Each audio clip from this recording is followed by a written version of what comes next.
what really happened with your host, Mike Rivero, because World War III is a really bad idea. Here is your host, Michael Rivero. And aloha, America. Welcome to our show today. It is Thursday, November 14th, 2019. Sure happy it's Thursday. Sure happy it's Thursday. Sure happy it's Thursday. And we've got a lot of stuff to talk about today. The phone lines are open, 800-313-9443.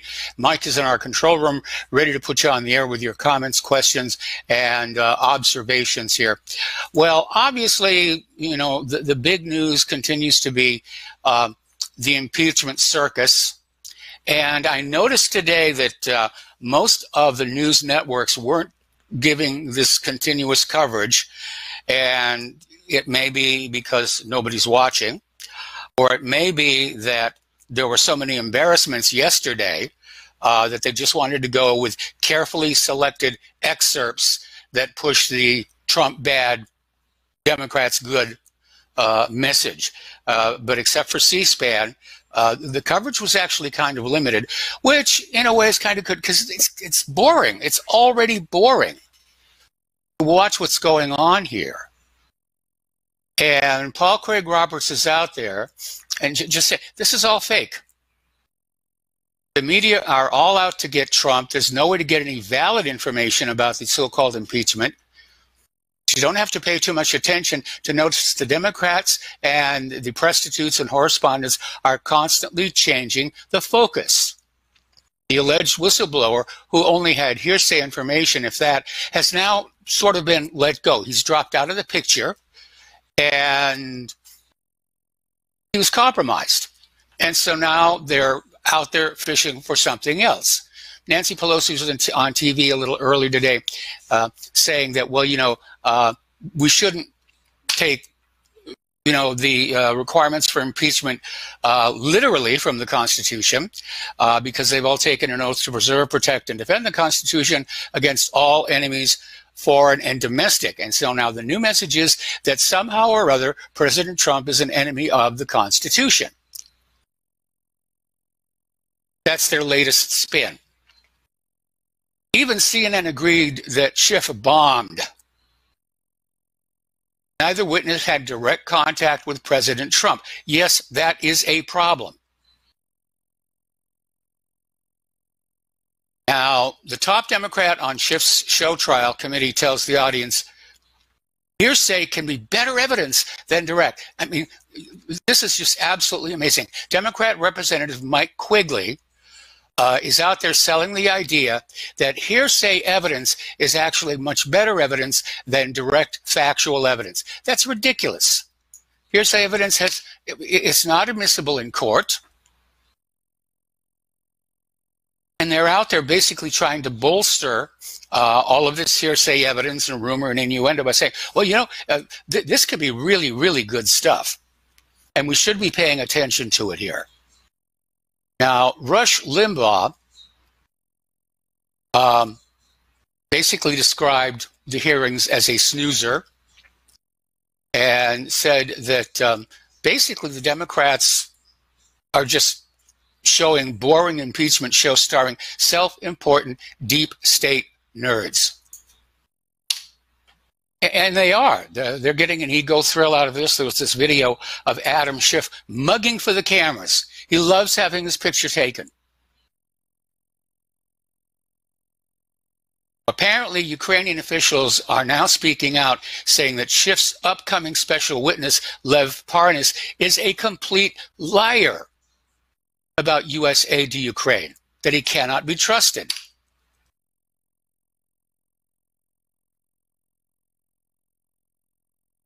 Going to use him anyway. Mitch McConnell is saying that the Senate will not quickly dismiss articles of impeachment against Trump. We'll have to have a trial. And I'm sure from McConnell's point of view, it's not wishing to look like they're covering up for the president. But again, during yesterday's hearing, one of the Democrats was asked, what actual crimes has Trump committed? And he had no answer. Their entire case is Trump is bad, Trump is bad, Trump is bad. Take our word for it. You will be glad when we kick him out.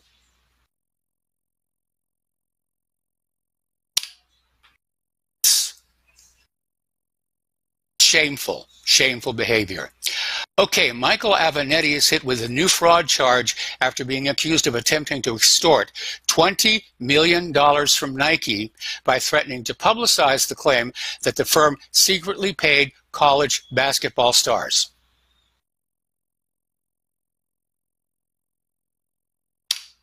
They're all crooks. You know, it's time to just admit it. We are being run by a government that is an organized crime gang.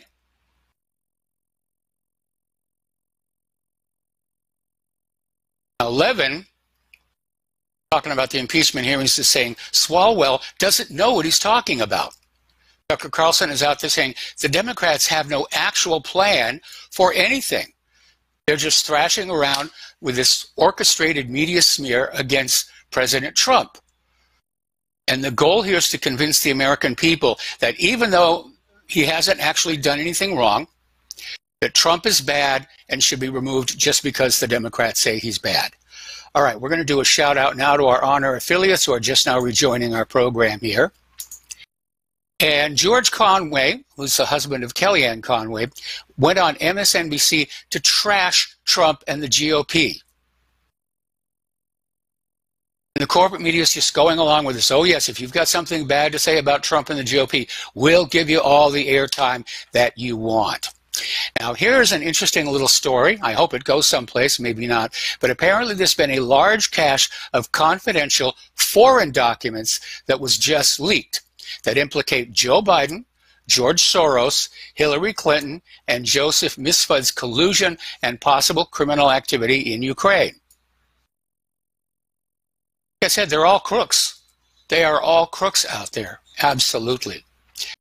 All right, leaked bank records confirm Burisma Biden payments went into a Morgan Stanley account, and apparently they were sent to Rosemont Seneca Bohai LLC, which is a corporation controlled by Hunter Biden, partner and fellow former Burisma board member Devon Archer.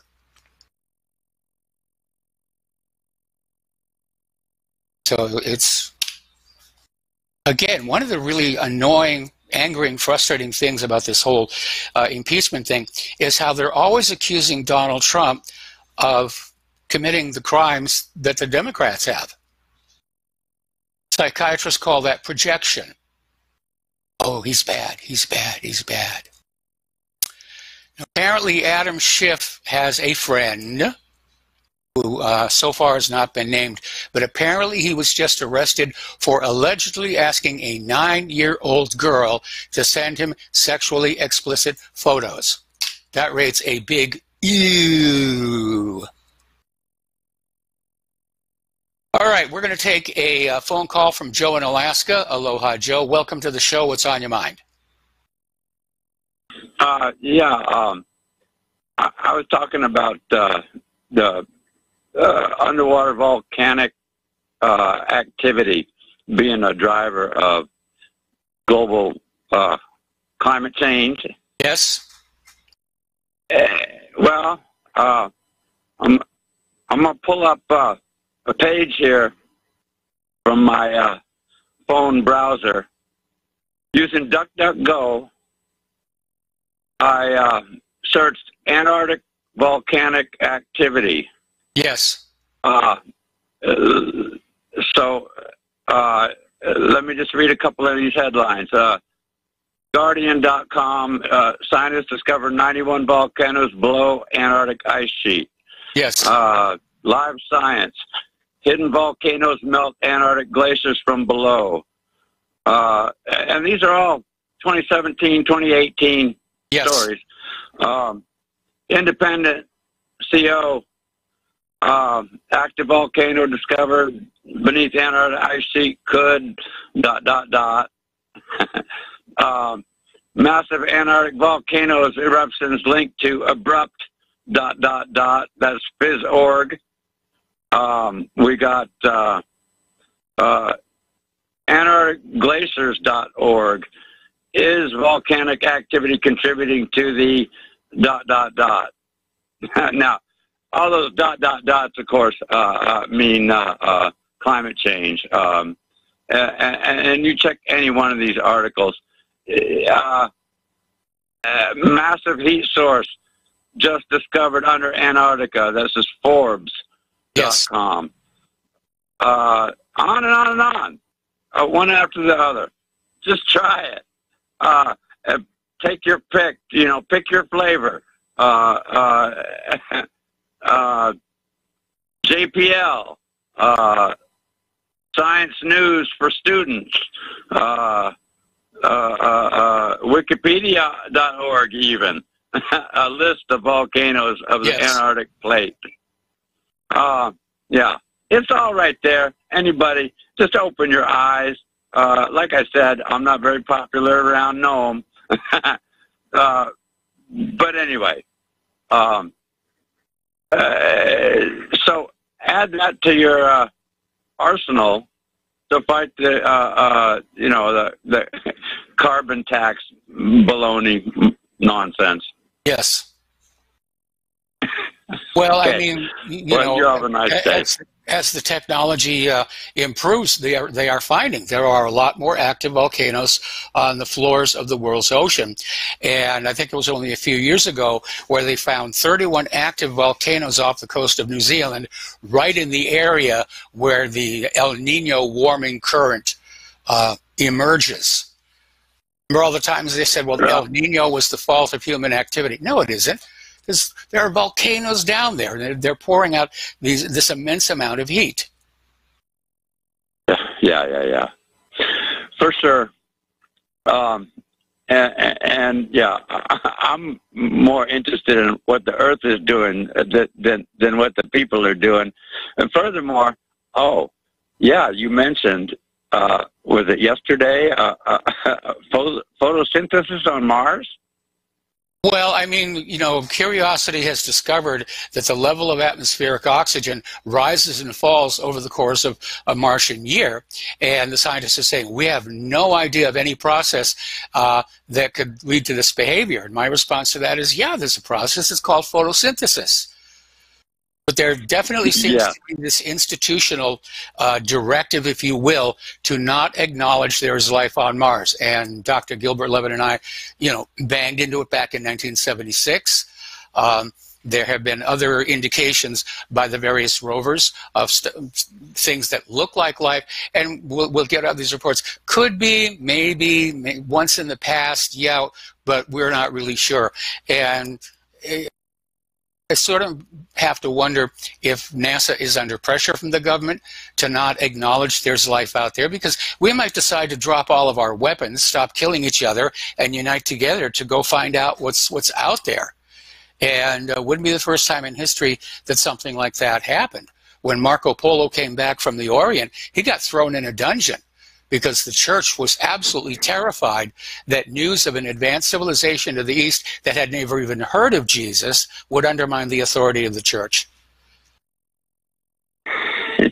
Well, yeah. As above, so below. How about it, bro? Get the Pope to check his scope. I bet it's no. It's been real and it's fun, but I really got to blow. All right. Well, thank you very much for the phone call. We're going to let you go and switch over to Joe in Tennessee. Aloha, Joe. Welcome to the show. What's on your mind? Yeah, to paraphrase a movie title, it looks like this is the impeachment too far. Yes. Bridge too far. Really, I just hope, I mean, the smart move for the Democrats is to cut their losses right now, because it's only going to get worse and worse for them. And I don't think they're going to vote to impeach him, because after watching day one and knowing what's ahead as far as information on Biden and CrowdStrike and Kerry Jr. and Hines Jr., that we're all in this thing with Biden Jr. It's the rape of Ukraine by the juniors. All these connected sons of politicians and rich dudes used the State Department and the Vice President and the Obama administration to pressure this company. And then next thing you know, they hired all these juniors, and the whole thing went away. All the investigations in the company went away. I mean, it's really cut and dry criminal. Yes. And boy, to have this come out in the Senate where the media can't keep a lid on it, I'm hoping they impeach Trump, because to go to the Senate, you know, it's going to be wall-to-wall coverage, and the media is not going to be able to just have their, you know, group of people at a table telling us how bad Trump is. The American people will see for themselves, and Trump will be able to enter all this into evidence. And at a Senate trial, he'll be able to bring in the whistleblower, Eric Chlamydia, and we'll get the chance to hear about how he worked for Brennan and how he was involved in the Biden Ukraine things, and he's probably up to his neck in the corruption and the money. So, you know, this is just wonderful. And you know, I see Pelosi on TV, and I'm just like, please don't pull the plug on this. This is the best thing for Republicans that are Trumpians, I should say, in years. And the free publicity and the fact that we're going to do an end run around the control of the mainstream media is just absolutely priceless. The more the American people see people like Schiff and that sleazy MSC lawyer and Swalwell and the group, and they see these State Department stooges. I mean, these guys didn't even know about Ukraine. I mean, that ambassador was a complete moron. I thought Mueller was bad. He's even worse than Mueller. But you know how I knew that it was gonna be a disaster, besides the fact that all the facts are on Trump's side, was when the therapy dogs arrived for the leftists in D.C. You know, it kind of reminded me, hey, come on now, be quiet. When the therapy dogs arrived, it was kind of reminding me of Hillary when she canceled the fireworks before the election. You know, it was it was a very similar thing. I mean, why are they bringing therapy dogs in for snowflakes, you know, before the hearings even started? So that was a big indicator that things were going to go bad for the Democrats. And they're only going to get worse, and that's the beauty of it all. It's going to get worse from here. And I'm really proud of the Republican congressmen, because so many times I've seen them roll over, especially when Obama was president. They really rolled over anytime there was a hearing. They took dives. It was just ridiculous. But these guys are fighters now, and I really appreciate that. And we'll see what happens in the Senate. Most senators, you know, especially from red states, they're going to have to go, you know, protect the president. And the other thing, even though there's a lot of rhinos and neocon senators, the evidence is just so like bizarre of what the Democrats are going to present to the Senate that they really should be embarrassed to present it.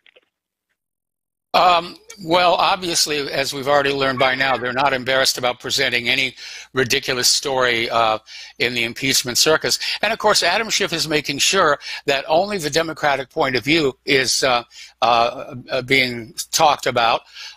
He's blocking all the GOP witnesses. He's preventing the GOP from asking questions of the witnesses. It's a totally one-sided kangaroo court. Well, that's because his case is so bad. If they bring the whistleblower in and the American people get to take a look at him, maybe people in Brooklyn and Washington will believe this guy. But other than that, middle America and anybody with half a brain are going to, you know, the problem is that so many people, even with brains, are been brainwashed by the mainstream media. But and that's the beauty of these hearings, is that there's going to be no mainstream media to cushion the impact of the truth. You know, this is the truth. I'm afraid you're wrong about that one. I'm afraid you're wrong about that one. I mean, the Democrats are counting on the fact that most Americans, because they have day jobs and everything, they're not actually watching the hearings, whether in the House or in the Senate, and therefore, whatever the corporate media tells them happened, they're going to just say, okay, well, I guess that's what happened. Well, I think, like I said, I mean, if this was like the 9/11 truth thing, and I could get it in front of a Senate committee and get all networks to cover it, and CNN and MSN, even if it's on during the daytime, imagine what we could have done, talking about Building 7 and talking about, you know, how the buildings exploded and, you know, the passports and all the other stuff about 9/11. Same way with JFK, Vince Foster, all these big scandals. You know, just to have the ability to be able to project your message without the spin of the mainstream media is priceless. Okay, I'm going to have to put you on hold, Joe. We got to take a break for commercials. We'll be right back. Aloha, America. Welcome back to the show. We're talking with Joe in Tennessee. And Joe, unfortunately, the lesson of history has been that it doesn't matter how much evidence surfaces to the contrary, the official story remains the official story. Kennedy was killed by Lee Harvey Oswald. Vince Foster committed suicide. And those who stand up and say, look, this doesn't make sense, they get attacked. Their lives get destroyed. No, I agree. I mean, it's if you're a whistleblower, you don't have Adam Schiff protecting you if you're whistleblowing against the crimes of the deep state. But yes, the beauty of what you're seeing is that the awareness now, the fact that like 5 years ago, if you brought up the even mention the deep state, people would say, "Oh yeah, tinfoil hat, blah blah blah," and that's what I've always said. The beauty of Trump. I know people are mad at him for this and that. But the awareness of the deep state now and is like it's thick. Everybody, it's entering the consciousness of the American people. I mean, you know, it's so invaluable. And to watch State Department hacks and on TV with that, like I said, yeah, you know, after they do their spiel, it goes to CNN, and then people will hear these deep state hacks.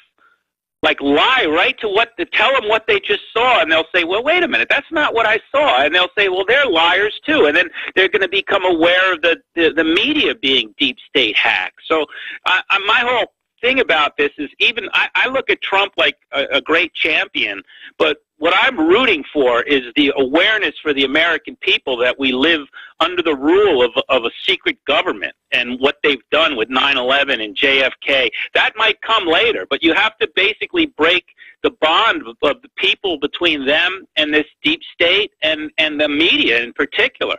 And the media has said, ever since Trump became president, Trump's really got the media out on a ledge. I mean, they're out on a limb defending the deep state. They're showing that they are totally in the corner. 95% of their coverage is pro-deep state, anti-Trump. yes. So it's wonderful to watch. Even Fox, people are going to One American News now, and that's good too.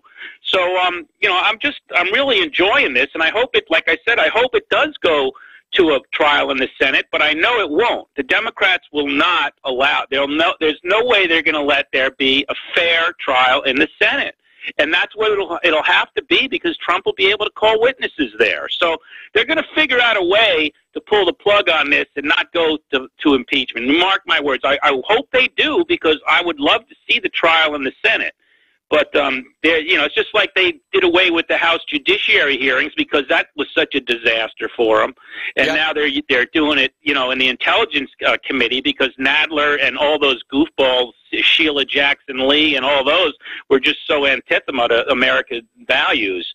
So it's just really good to see. And then the interesting thing is, here you go with the school shooting, to take the whole thing off the front pages because it was such a disaster. I mean, the State Department clowns was such a, you know that that if it was a disaster for Trump, it'd be there. That's all they'd be talking about today, but they're barely talking about it. So that tells you something right there. But once again, you know, I think by the time this is over, a lot of Democrats, lefties, are going to need therapy dogs, and they're going to, they're going to need them for real. You know. Yeah. So one other good thing I think is good is Trump's putting up a wall cam so you can watch the wall being built, and I think that's a great tactic. Good. It's good for people to see the progress going. So you know, there was a big fight, and he had to, you know, twist arms to get money and go to court, but it looks like the wall is being built. It won't be built by the time of the election, but there's definitely a lot of progress going on. So it'll be good to check in on the wall cam once in a while. See. All right. Well, listen, Joe, thank you very much for the thank you for the phone call here. We're going to start with Don in Arizona, but Don, I'm going to have to take you through the commercial break. What's on your mind? Yeah. Your friend there, Joe from Tennessee, stole my thunder, Mike. I was going to say exactly the same thing that he said. They can't, I don't think, and in fact, I'll predict also that they will not, the Democrats are not going to vote for impeachment.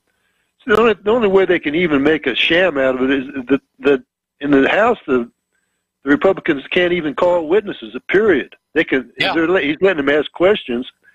if it went to the Senate, no matter what, I guess, whatever committee it is, the Republicans can call witnesses. They're going to call Joe Biden, Hunter Biden. They're going to call the whistleblower. That's why they can't. They're not. What they'll do is they'll just say they can censure him. They can vote for some kind of a slap on the wrist that falls short of impeachment. There's a couple things they can do. I think censure or something like that.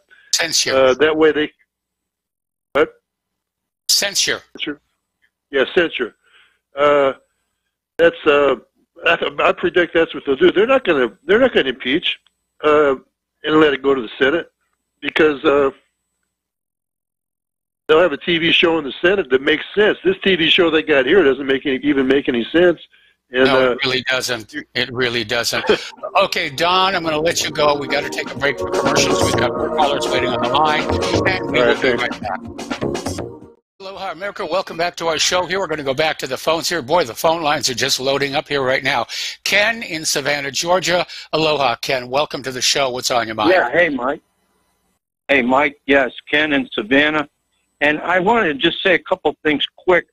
First, yesterday you were saying that medicine they had you on had you so sick. And when I was watching those shows, you looked horrible. But I'm not kidding you, man. I mean this. You look like that medicine after you got off it. You look younger than I can remember ever seeing you in a while. It reversed your age, man. Well, I don't know about that, but I mean, you look great. Well, I feel a lot better, you know, and I'm just these days I'm just doing vitamins. That's good. I'm glad to hear that. I'm doing the Extendivite. All right. Mike, this is the question I got for you.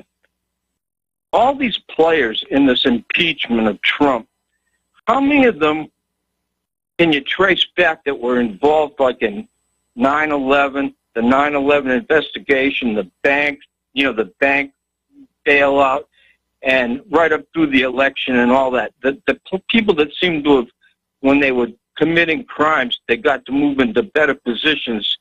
That this octopus thing they created, what would be the names that you'd run by? Because I want to know them to pass to somebody, and I'm going to shut up and listen. Well, I don't really have the names here. Somebody needs to basically come up with a flow chart that links all of these names back to everything that they've ever done, and then we get an idea of just how ubiquitous the deep state really has become. But it's going to be a monstrous project. The more we learn, the more we come to understand that all of these players in the deep state, they've all been involved in all kinds of stuff in the past. Scandals. Wasn't like Comey. It seems like he was involved in 9/11, and now he's, on this Trump stuff, and Mueller and these FBI directors and CIA directors, and it's like this. They've had like a 20-year run. Okay. Hello? Yes. Yeah. I'm sorry. I was looking at a message I was getting from the control room.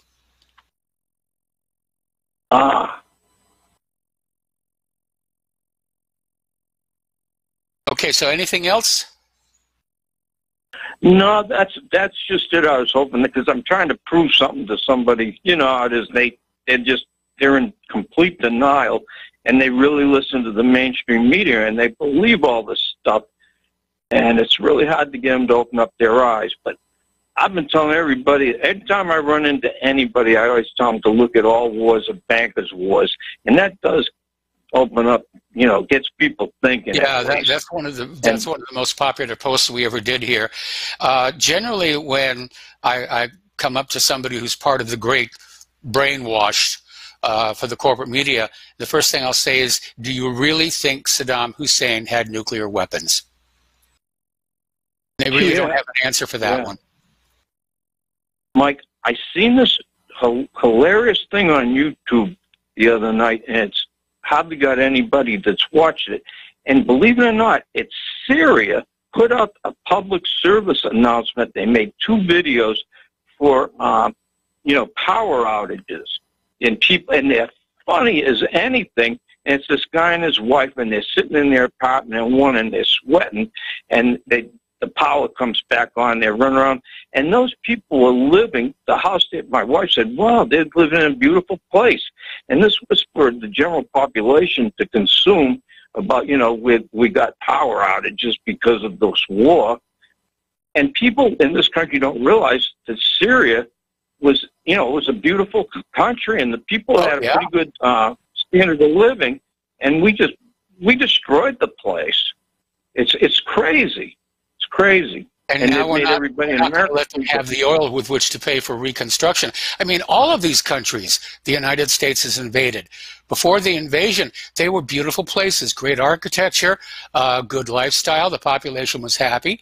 And the United States goes on in and says, oh, no, we're going to bring you democracy, or we're going to fight ISIS, or we're going to get that evil Assad for gassing you all. And, when they get done, the place is a wreck. Unbelievable. I got actually one quick question, and then I'll quit. And that is, I'm looking at that airport up in Turkestan, I think it is. It looks like a big giant bird, and that city they built up there. What is that all about? And is America involved in that place too? Or is that Russia's place? I think that tends to be more the Russian sphere of influence. Okay, because I'd heard crazy stories that city was built and it was going to be eventually like the New World Order's capital, and all the people when the rats leave the ship, they were going to go all head there, because I guess that place is pretty empty and it's just waiting to be occupied. Well, I think that if they pull off the New World Order, One World government, it's more than likely going to be located in Jerusalem. Yeah. It's such a hot spot, though. I don't know if I want to be there. But thanks a lot, Mike. And I'm going to send you a little check in the mail. You got a hard address, like a P.O. box? Yes, I do. If you go to the donations link on the main page, it'll give you the P.O. box here in Santa Claus. Okay, super. I'm going to send you a donation. That's a promise. And I'll give you a little story in there, because I talked to you a long time ago. I was born at the Quincy City Hospital in June of 1952. So you and me are like almost blood brothers. Yes, absolutely. All right, well, listen, thank you very much for the donation. Thank you very much for the phone call. And we're going to switch over to Kevin in West Virginia. Aloha, Kevin. Welcome to the show. What's on your mind? Hello, Mr. Mike. I have a couple of things on my mind today. The first one, what prompted me to call, you was talking about Adam Schiff and his so-called friend that got caught, wanting to get pictures from an underage girl. I was wondering if you knew who Ed Buck was. If you remember that name at all. Yeah, I've heard the name. Okay, Ed Buck was a high-level Democrat donor that got caught with dead people in his, I call it his little sex mansion. He was throwing methamphetamine fueled.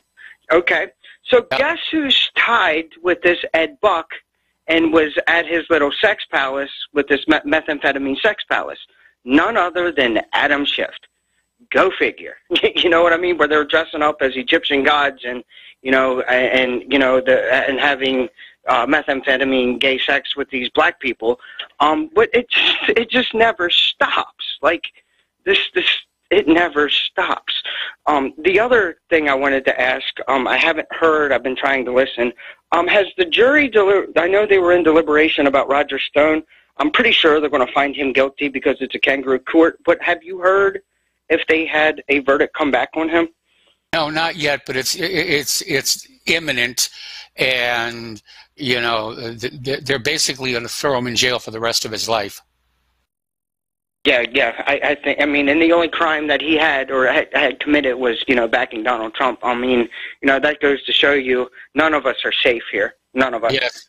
Absolutely none of us. But that's all I had for you. I wanted to draw a connection with Ed Buck and Adam Schiff. I'm pretty sure a lot of people don't know who Ed Buck was or there's a connection with Adam Schiff there, that Adam Schiff has been in his little sex palace. But, just goes to show you more corruption. But that's all I have for you, sir. Okay, well, thank you very much. I wonder if that's why his eyes look the way that they do. And we're going to let you go and switch over to Tom in Indiana. Aloha, Tom. Welcome to the show. What's on your mind? Hi, Mike. I heard a pundit on TV the other day that said if they have a trial in the Senate, all the senators have to come and they have to sit there for 6 hours and watch the trial, because they're all going to be jurors. And once they're jurors, they cannot leave, and they can't go. They have to be there for 6 hours every day. And just think, if you're running for president and you're in the Senate, you can't leave. You got to be there.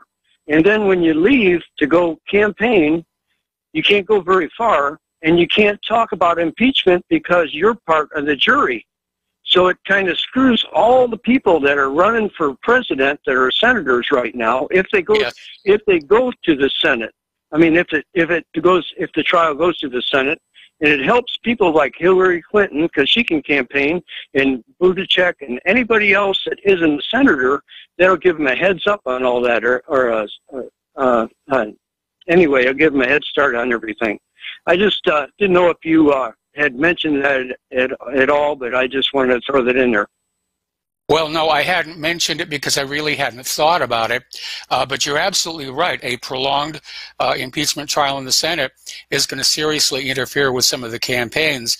And this may be a motive for the Senate to basically, get this thing over with as quickly as they can.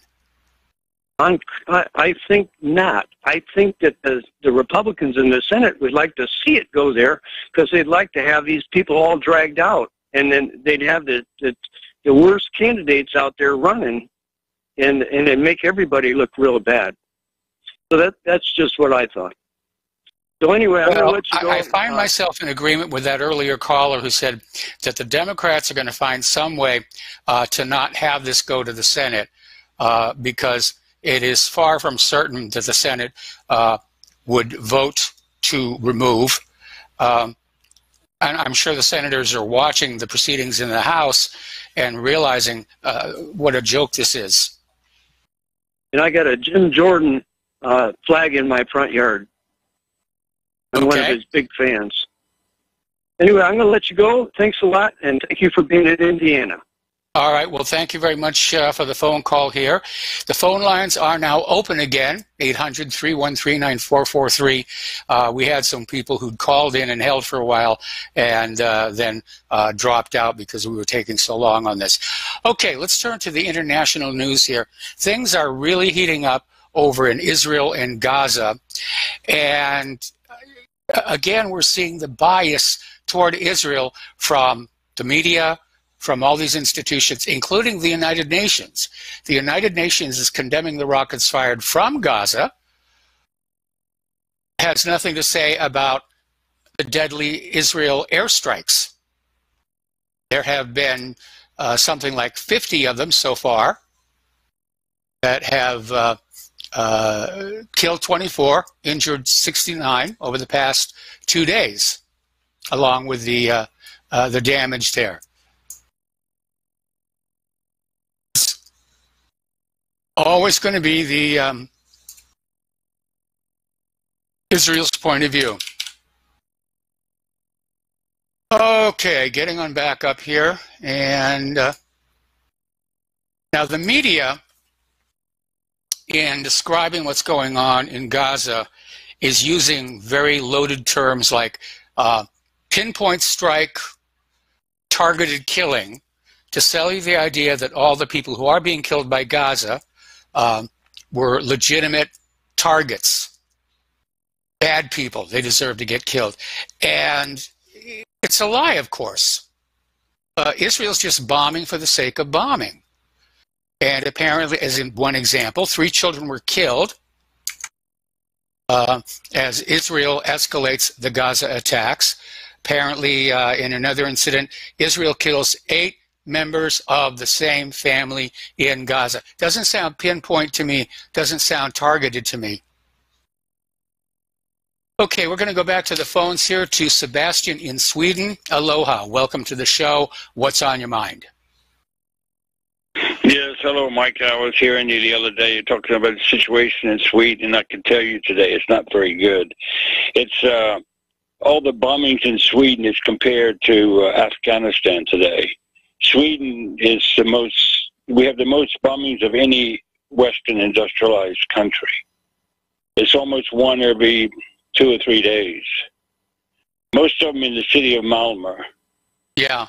And it's really bad. And now we started getting they're called humiliation robberies. Which they do is a gang of 10 gets around a guy about 18 and robs everything but his underwear. And it happened. 2 of them was just yesterday. One was in Gothenburg, and the other one was outside Stockholm. And the guy in Gothenburg, they cut off his ear after they robbed him. And also in Gothenburg, and also in Boston, I don't know, what maybe he thought he was Van Gogh or something. No, it's no joking. But also in Gothenburg, it was a guy who smashed the jaw of a light rail driver for the streetcars in Gothenburg. And all of these robbings and rapes, they're coming from 95% foreigners. Not all foreigners, like the ones that've been here for years and years. They're moving out of Malmö and moving away from the city now. The third generation foreigners, Yes. Been living here a long time. So it's getting worse for every, we'll see. And they're expecting that there could be some really dramatic bombing here around Christmas, because the Swedish equivalent to CIA or something, they said that there could be 3,000 ISIS people here that shouldn't be here, and that's a lot.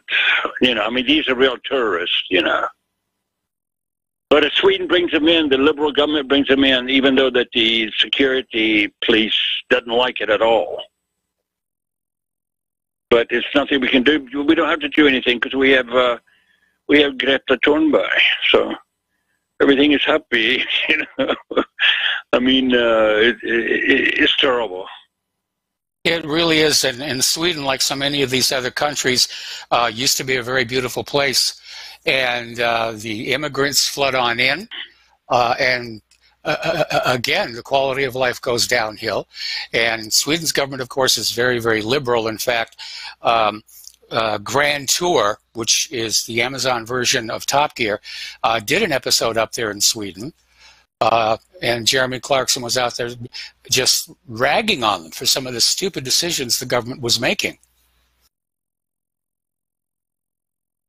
Yeah, I know. The BBC was up here a few days ago.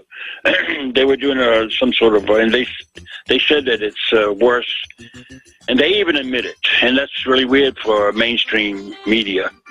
BBC. Yeah. Okay, well, thank you very much, Mike. All right, thanks an awful lot. We're going to take another break for commercials, and we'll be right back. Aloha, America. Welcome back to our show here. And getting on back to the news here, we're talking about what's going on over in Israel and Gaza. And Israel has basically cranked up their propaganda machine to try and justify the fact that they're killing a lot of kids. And that's a tough sell, I think, for pretty much anybody. It almost seems like, it's their fault for standing next to somebody we wanted to kill. Or, hey, they're just going to grow up to be terrorists anyway. Now, there's a video that came on out, and I'm sure that Israel did not want it to come on out, but basically it shows Israeli forces attacking a CNN reporter and his crew at the Gaza fence. Just attacking him. Meanwhile, once again, this is becoming a daily occurrence, hundreds of Israeli settlers raid the Al-Aqsa Mosque, protected by the Israeli police. And today, apparently, 244 Israelis raided Al-Aqsa Mosque, and basically they go on in and perform Talmudic rituals in this Islamic mosque. Okay, we're going to take another phone call here. Peter in Los Angeles, aloha. Welcome to the show. What's on your mind? Hi, Mike. I'm in my car. Can you hear me? I hear you fine. Good, good. Listen, I'm calling in response to the gentleman that just called from Sweden. And you wonder how, of course, the Israelis founded Israel, founded on ethnic cleansing, founded on massacres and rapes and ethnic cleansing, continual for the last 70 years. But how they have a wall, and it's okay for them to have a wall, but nobody else can have their ethnic identity except the chosen Jewish supremacists that seem to run the entire goddamn world. So I'm thinking about what can be done to reverse this horrible situation in Sweden. And I'm thinking while this gentleman is talking about it, and the only way to do it would be to completely mobilize all the reserves, all their equivalent of the National Guard, mobilize all their shipping, like on a World War II type basis. Go down, arm them, go through, and literally re-ethnic cleanse the people who are trying to ethnic cleanse them in their own country. And I can't see another way out of that for Sweden or for a lot of these countries. And I just, what do you think about that, Mike? Well, you know, I'm opposed to trying to solve everybody's problems with a gun. But at this point, you know, Israel is behaving very badly. Israel, everybody's seeing what's going on here. And my concern is that as we get into the holidays like Thanksgiving, we're going to see Israel escalate the situation to the point where they may simply go on in and scrape out Gaza and say, you know, this is now part of Israel again. Yeah, I'm talking about Sweden now, Mike. I'm sorry. I'm talking about how are they going to reverse this horrible rape, beating, humiliation, taking over their cities by a bunch of people. Can you hold me? Yeah, I'm going to hold you over the station identification. We'll be right back after these few words. Aloha, America. Welcome back to our show. We're talking with Peter in Los Angeles. And Peter, there seems to be this phenomenon, not just in Sweden, but all across Europe, where the law enforcement authorities are somehow being restrained from dealing with this antisocial behavior. Whether they're being told that, you know, arresting the immigrants represents racism or whatever. But it's very clear when you look at what's going on in places like Sweden, the police simply are not doing their job. Well, they're being prevented, I believe, from doing their job by the political leadership, which, just like in the United States and in Britain, is owned by a bunch of dual loyalty, not even dual, let's face it, it's not dual loyalty. The same people that own the Democratic Party own the Republican Party. They control the media, they control the press, they control the banks, which can print money out of nothing. And they're being not allowed to defend their own country. The police are not allowed to defend it, the military is not allowed to defend it, because the leadership is bought, the political leadership is bought and paid for by these neocon, Israeli firster, fifth columnists all over the world. And they're taking away Sweden, they're taking away Belgium, they're taking away France, they're taking away everybody. They have a war on European Americans or European people all over the world. And so how do you fix, if you're a Sweden, how do you fix it?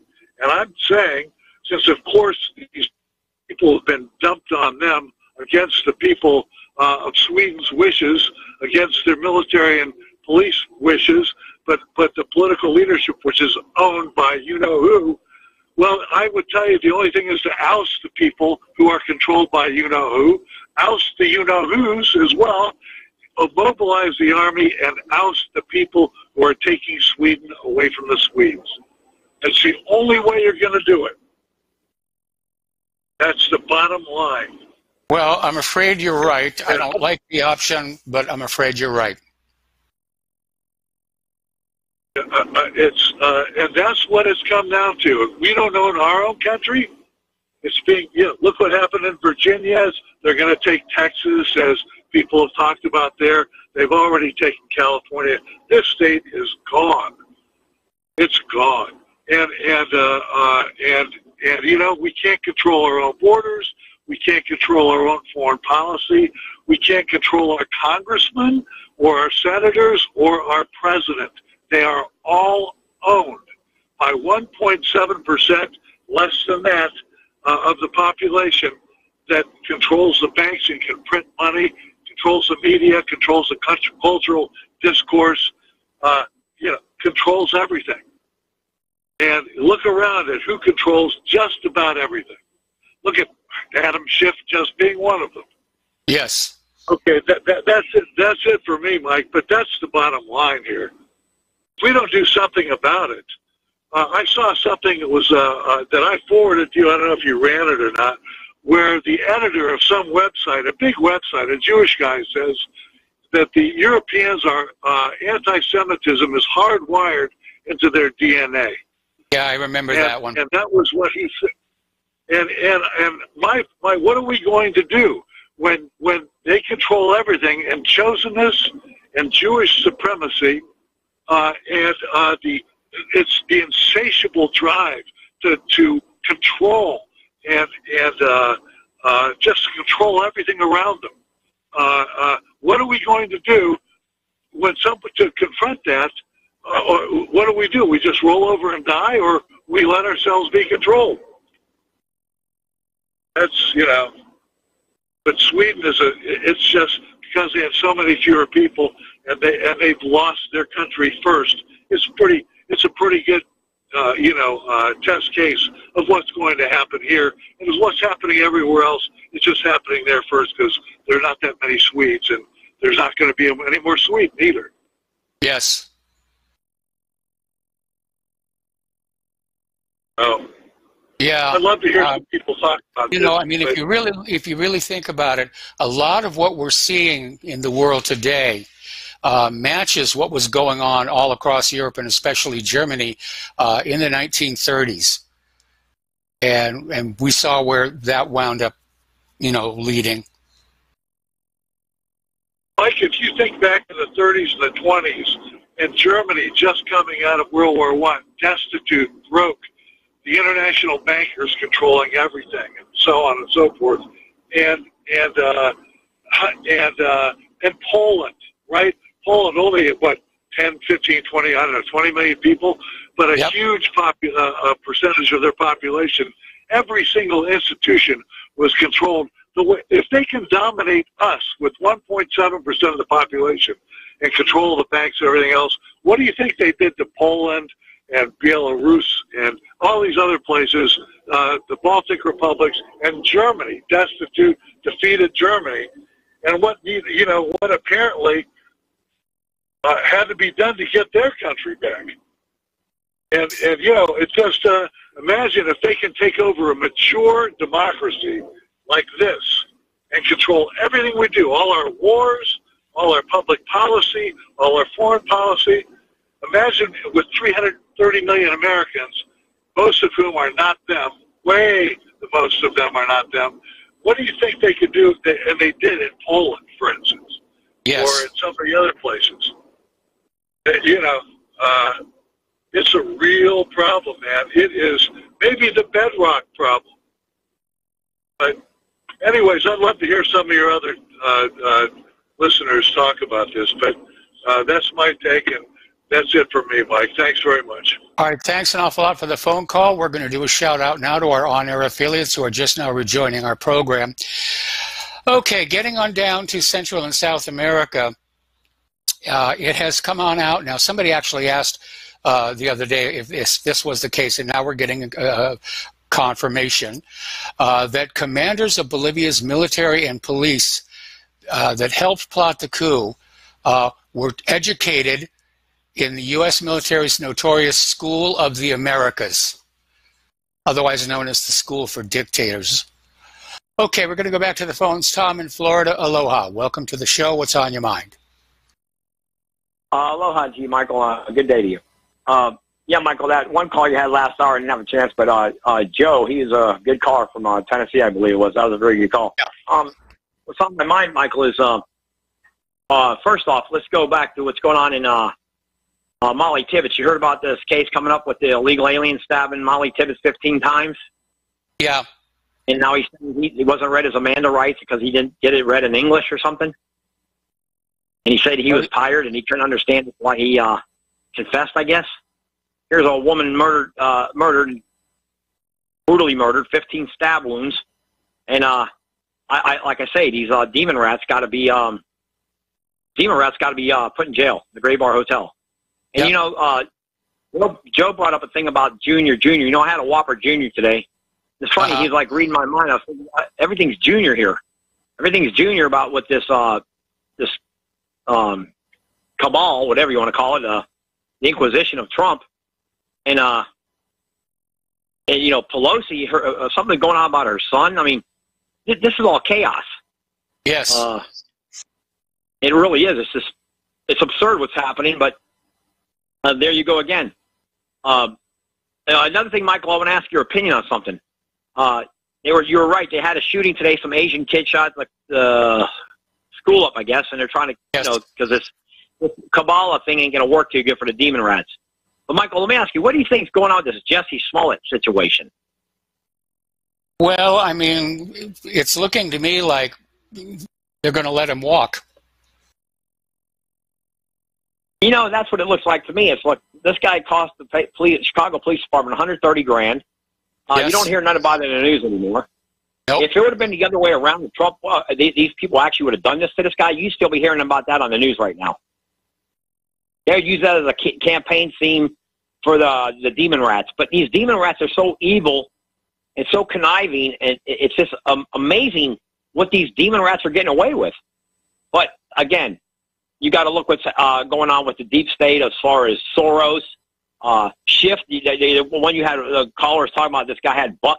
The guy Buck in the sex palace. The guy was having black guys having sex with them. And, I mean, if that's true, you know, these congressmen need to be made aware of that. I mean, come on. Can you imagine if Trump finds out that's the real truth?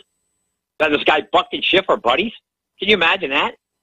Yep. Bug eyes and the Buck giving it a buck eye. I mean, bug eyes. I mean, you know, this is insanity. But, you know, getting back to this illegal immigration, Michael, I really think that, you know, people need to call their congressmen and demand that everybody illegal in Texas and California be shipped over to the New England states, New York, New Jersey, Massachusetts, all those states, Virginia, send them all over there and clear out the West of all these illegals. And we'll see how long Bernie Sanders and the other guy, Welch, will want to be living in them states. They'll all be trying to flee down to the South.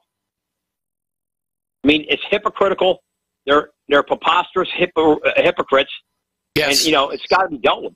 It's got to be dealt in a drastic way. And I can't wait till I see actually somebody get arrested for anything. This Mueller, that situation, that was the biggest joke of all time next to this thing. I mean, it's absurd, man. It really is. And, you know, Michael, I had a thing today on the news here in South Florida talking about what you're talking about in West Palm Beach with the illegal voters. Yes. The dead people voting. They had a thing on the radio. They're talking about all down here in South Florida. I mean, it only takes, one vote to turn an election. You're talking to almost 25,000 dead people and illegals voting in these elections in these states. I mean, Trump better clean this up. He's got to clean this up, or he's going to have a big time getting reelected. I totally agree with you on that. I agree. I absolutely agree. I mean, people have got to be arrested. None of this patty cake baker man, stick him in the oven pan here. I mean, come on, start putting the cuffs on these people and put them in the Gray Bar Hotel. You know? This is it's absurdity. It really is. And, you know, you got this guy Mendez, a senator in New Jersey. That guy should have been thrown in a slammer. But I believe he was going on to Epstein's Island. Wasn't he going to Epstein's Island, or he was doing something in Dominican Republic? I think everybody was going to Epstein's Island, and they were idiots for doing so. I mean, they had to know that it was going to be wired with microphones and cameras, and maybe they didn't care. Well, Michael, I agree with you on that. And, Bill Clinton, he was going on there numerous times. Already got that logged in, how many times he went there. I don't know if Hillary's ever went down there. Maybe she was trying to get some other kind of agenda. But, I don't know. I mean, I think the state of Israel's got so much dirt on these politicians that if they make one wrong move, they squeak the wrong way, they're going to get popped. You know what I'm saying? Yep. Who knows what videos they got in these, I say they got some guy in England, was it Philip or something? Who's the guy in England that's got the... Prince Andrew. Yeah, Andrew. I mean, who knows what's going on with this technology now? They got all these listening devices. They got cameras watching, and Big Brother's watching everything you do. I think they got cameras up in the toilets anymore. I mean, it's unbelievable. You got Bug Eye Shift. I mean, I've seen this guy is just unbelievable to me, looking at this shift. And, getting back to the cameras and all that, Michael, you remember when Jesse Smollett was trying to get away with this preposterous nincompoop nonsense he was pulling to try to blame Trump's mega red hats and all that. The reason he actually got busted was because of the cameras. Yes. Video. Yep. And he had these two black guys were pumping iron, and he's trying to say there were two white guys with Trump hats, and they were throwing bleach on it. What was it, 17 degrees? 17 degrees out that day? Yes. I mean, it's unbelievable what's going on with this criminal element. That's what it is. It's a criminal element. I mean, it's preposterous. It's like I don't even. I'm almost speechless with some of the crap I see. But we'll see what happens with this election. I think Joe was right on the money. I think nothing's going to happen with this impeachment. They're going to throw it out the can. They're going to kick the can down the road.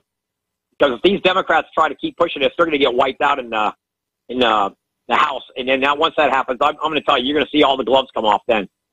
And, one more thing, Michael, and I'll let you go. I know you're going to call us. Did you hear the latest what's really going on with what I think why this is going on is because Ruth Gator Ginsburg or Dimberg, she's real sick. Did you hear about that? Yes. Yeah. She missed court again today. And again, her cancer is resurgent. And, she missed court today. Well, Michael, Joe was talking about have to bring the dogs in to help these demon rats. Can you imagine if Ginsburg kicks off right now? They'd have to bring in 1,000 dogs in to save these demon rats from killing themselves. They'd be jumping out of buildings like in 1929. Yes. I mean, they'd be jumping out of the buildings because if Ginsburg kicks off or she can't go anymore, she's comatose, whatever, Trump gets to put the woman, what's her name, Bartlett, on that Supreme Court. These Democrats would go crazy, Michael. The media would go insane. Rachel Madcow would have an aneurysm. Madcow and Anderson Pooper and all. I mean, it would be wonderful to see that Ginsburg step down and Trump get another pick on the Supreme Court. To me, that's what it's all about. I'll tell you what's going to happen. If Ginsburg steps down or if she passes, you're going to see the Democrats say that Trump should not be allowed to pick a replacement Supreme Court judge until after the impeachment is over, at which point they're going to have, absolutely, in theory, Mike Pence is going to be in the White House. No, Michael, I agree with you on that. But no, I don't think Mike Pence will get in the White House. Trump's going to keep his position. But yeah, it would blow their brains, the demon rats. They would be a suicide watch, like supposedly Epstein was. Yeah. Epstein was supposedly on a suicide watch. And I think if Ginsburg kicks off and Trump gets to put a guy like Bartlett on there or whatever her name, I can't remember her name. You probably know better than me. But if he gets a chance to put a real conservative on the bench again and really let these demon rats have it, full barrel. I'm telling you, these demon rats, it would be an explosion. Like Antifa would be off their rocker. I mean, it's going to happen. You're going to see it because eventually Ginsburg's going to have to step down. That schmuckarooski. She's only 4 foot. I mean, yeah. I mean, she has all this weight. I mean, it's unbelievable what this Ginsburg broad actually does. How liberal she is. And then you got the other one, Sotomayor, screaming about, the poor DACA kids. Give me a break. This is all about the taking down the white angles of this country, Michael, and you well know it, and everybody else knows it in your audience.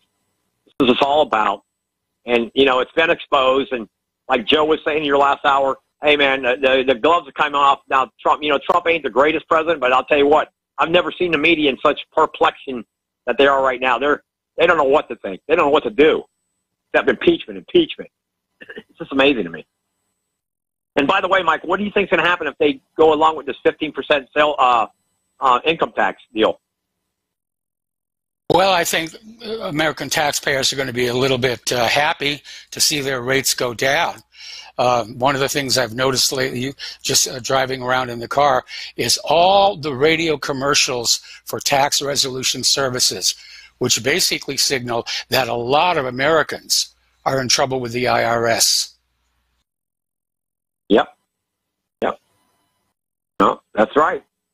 And, you got this Kudlow out there. You got this guy Moore. They're saying, hey, we're going to cut the taxes. So the demon rats can handle that. I mean, that's another thing, Michael. You hear about the gun control in California. Well, how did this kid, 16-year-old, get a gun to go into school? There's so much great gun control in California. We got the best gun control in the country. Yeah, right.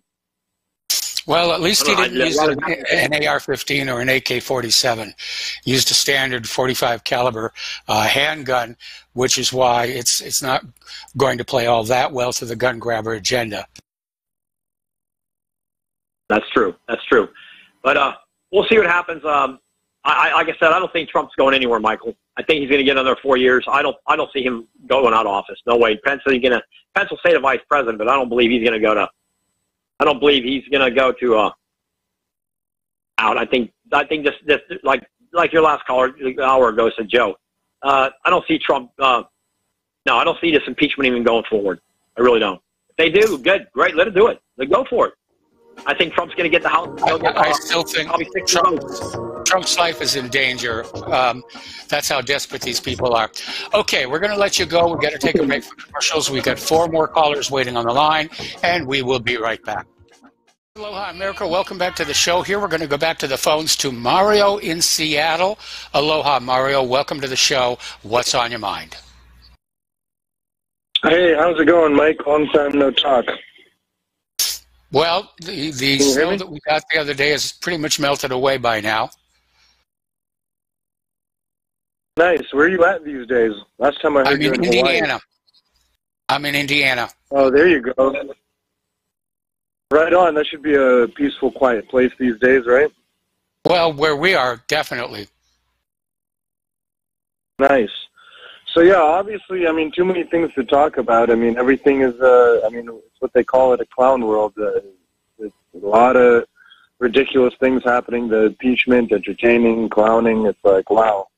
We'll see what's going on with all this stuff. And but pretty much the main thing I wanted to talk about, I'm not sure what, I wasn't able to catch your show earlier today, but pretty much the biggest thing that's happened was that Jeff Epstein case. It's crazy that I wanted to hear what your thoughts were on it, because that was a huge deal.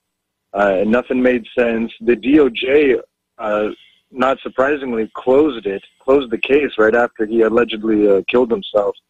Yes. And so I just wanted to hear what you had to say about that.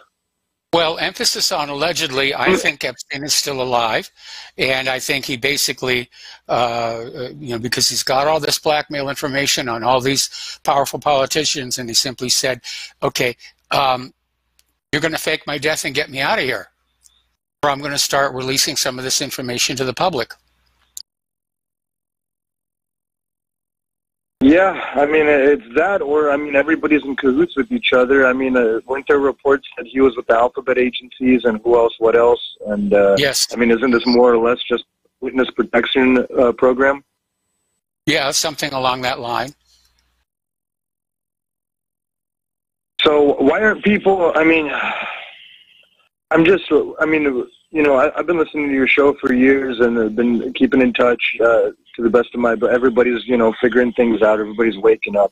Definitely seems like the good guys are winning and it's all just one step at a time. But I really thought that this was going to be like the one that broke the camel's back, where like everybody finally woke up. Like, what's going on with this? Like, this is ridiculous. This billionaire guy, big news for like 1 week, and then all of a sudden he disappears and everybody forgot about him all of a sudden, and the DOJ closes the freaking case. It's like, this can't be any more ridiculous. You know, all the callers that I've been hearing them all say that this is all just ridiculous. But this is just like, what's more ridiculous than this?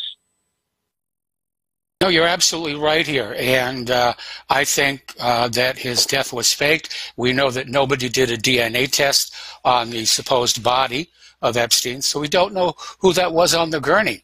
And it may have been Epstein. It may not have been.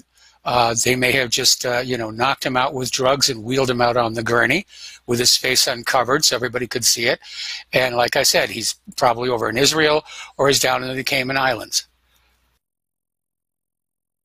So is there any way for the American people to, like, overturn or appeal a DOJ? Like, how can they just close the case like that, like it was nothing that happened? It's like like the caller right before me, how he's saying that everybody needs to be arrested and there needs to be trials for all these people. This is what I'm talking about. Like, this is like the dog and pony show needs to, actually start. And, it's like there needs to be like the Nuremberg trials of all these pedogate people and all just these disgusting top elite, bonanza that's going on. So, yeah, do you know if there's a way to appeal this thing? Would that be a smart choice, or what kind of solutions? No, it would be kind of futile because the Department of Justice would simply state that nobody has standing to sue them in this matter because we're not part of Epstein's family, we're not business associates of him.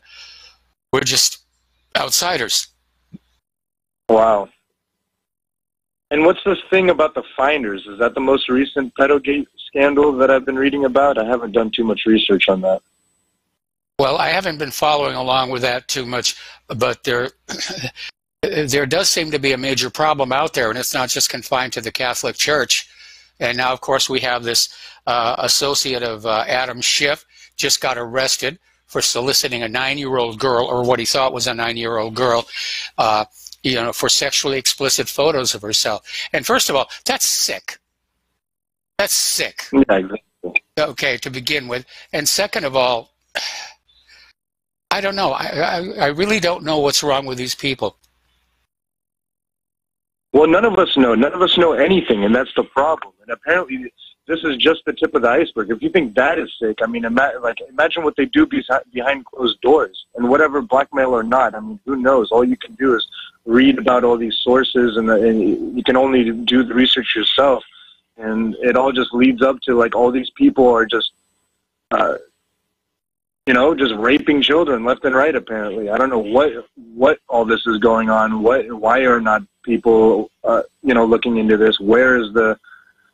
you just hear about, like, there's good people in the military, good people in the intelligence community, and then the bad, and, all that. So. All right. Well, Mario, I'm sorry. I'm going to have to let you go here. We got to take a break for commercials. We got more callers waiting on the line, and we will be right back. Aloha, America. Welcome back to our show. We're going to go back to the phones to Dustin in New Jersey. Aloha, Dustin. Welcome to the show. What's on your mind? Well, Mike, first, I got to respond to Tom from Florida on Rachel Maddow.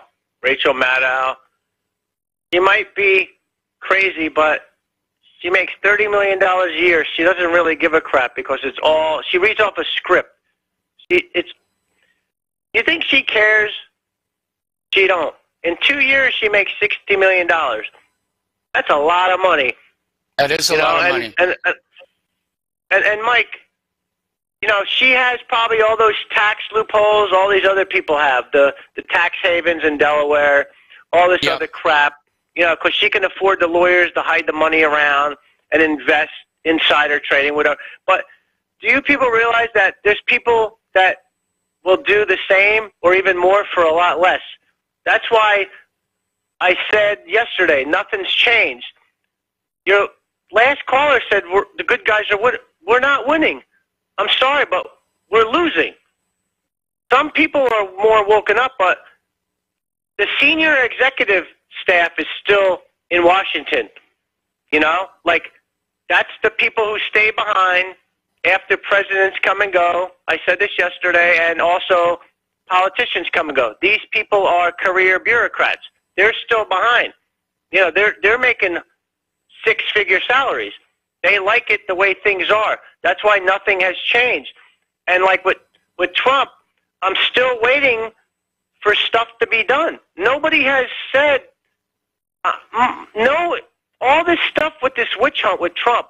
But what it comes down to, Mike, is there's no infrastructure bill. Like I said yesterday, there's no. You think there's going to be a tax cut for us serfs ever? Do they want that? They're talking about it, but whether we'll actually get it or not is another matter entirely. Yeah, they don't. You know, Mike, they don't. Look, they're all linked, Democrats and Republicans, to Wall Street. That's a fact. Bernie Sanders is even linked to Wall Street. So he can, they all talk tough, but when it comes down to it, they're all going to, wherever they get their funding from, that's who they go with. You can donate your $5 or your $10, but what's that going to do against somebody who donates $1 million? It doesn't do anything. I'm sorry, but it just don't. All those people at the rallies, either for Trump or, that's meaningless. All those people at the rallies that go to Trump, they donate $5. If you got 30,000 people, that's nothing. One person, one of the elite can write a check for double that, So yes, our voice don't matter, Mike. I mean, I thought it did, because that's why I voted for Trump. I'm like, but nothing has changed. No. And I'm sorry, but there's people. Like Tom from Florida said, how come Jesse Smollett, nothing's happened? Didn't he send something to the Postal Service, a threatening letter? No, the federal offense, nothing was done with it.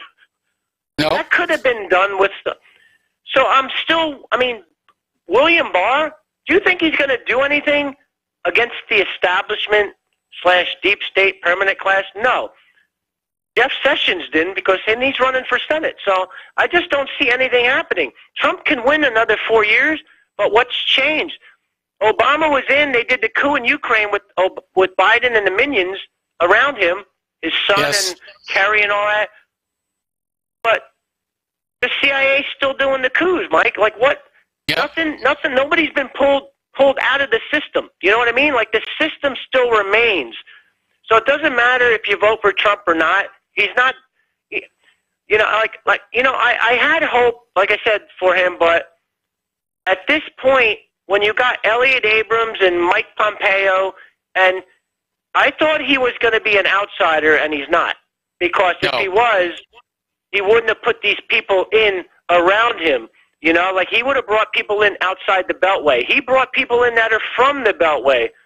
So I just don't see, even though they're going after Trump, that don't mean that there's people in another part of that, like I said yesterday, a faction that's not neoliberal, but they're neocon, Yes. So I don't know what to think.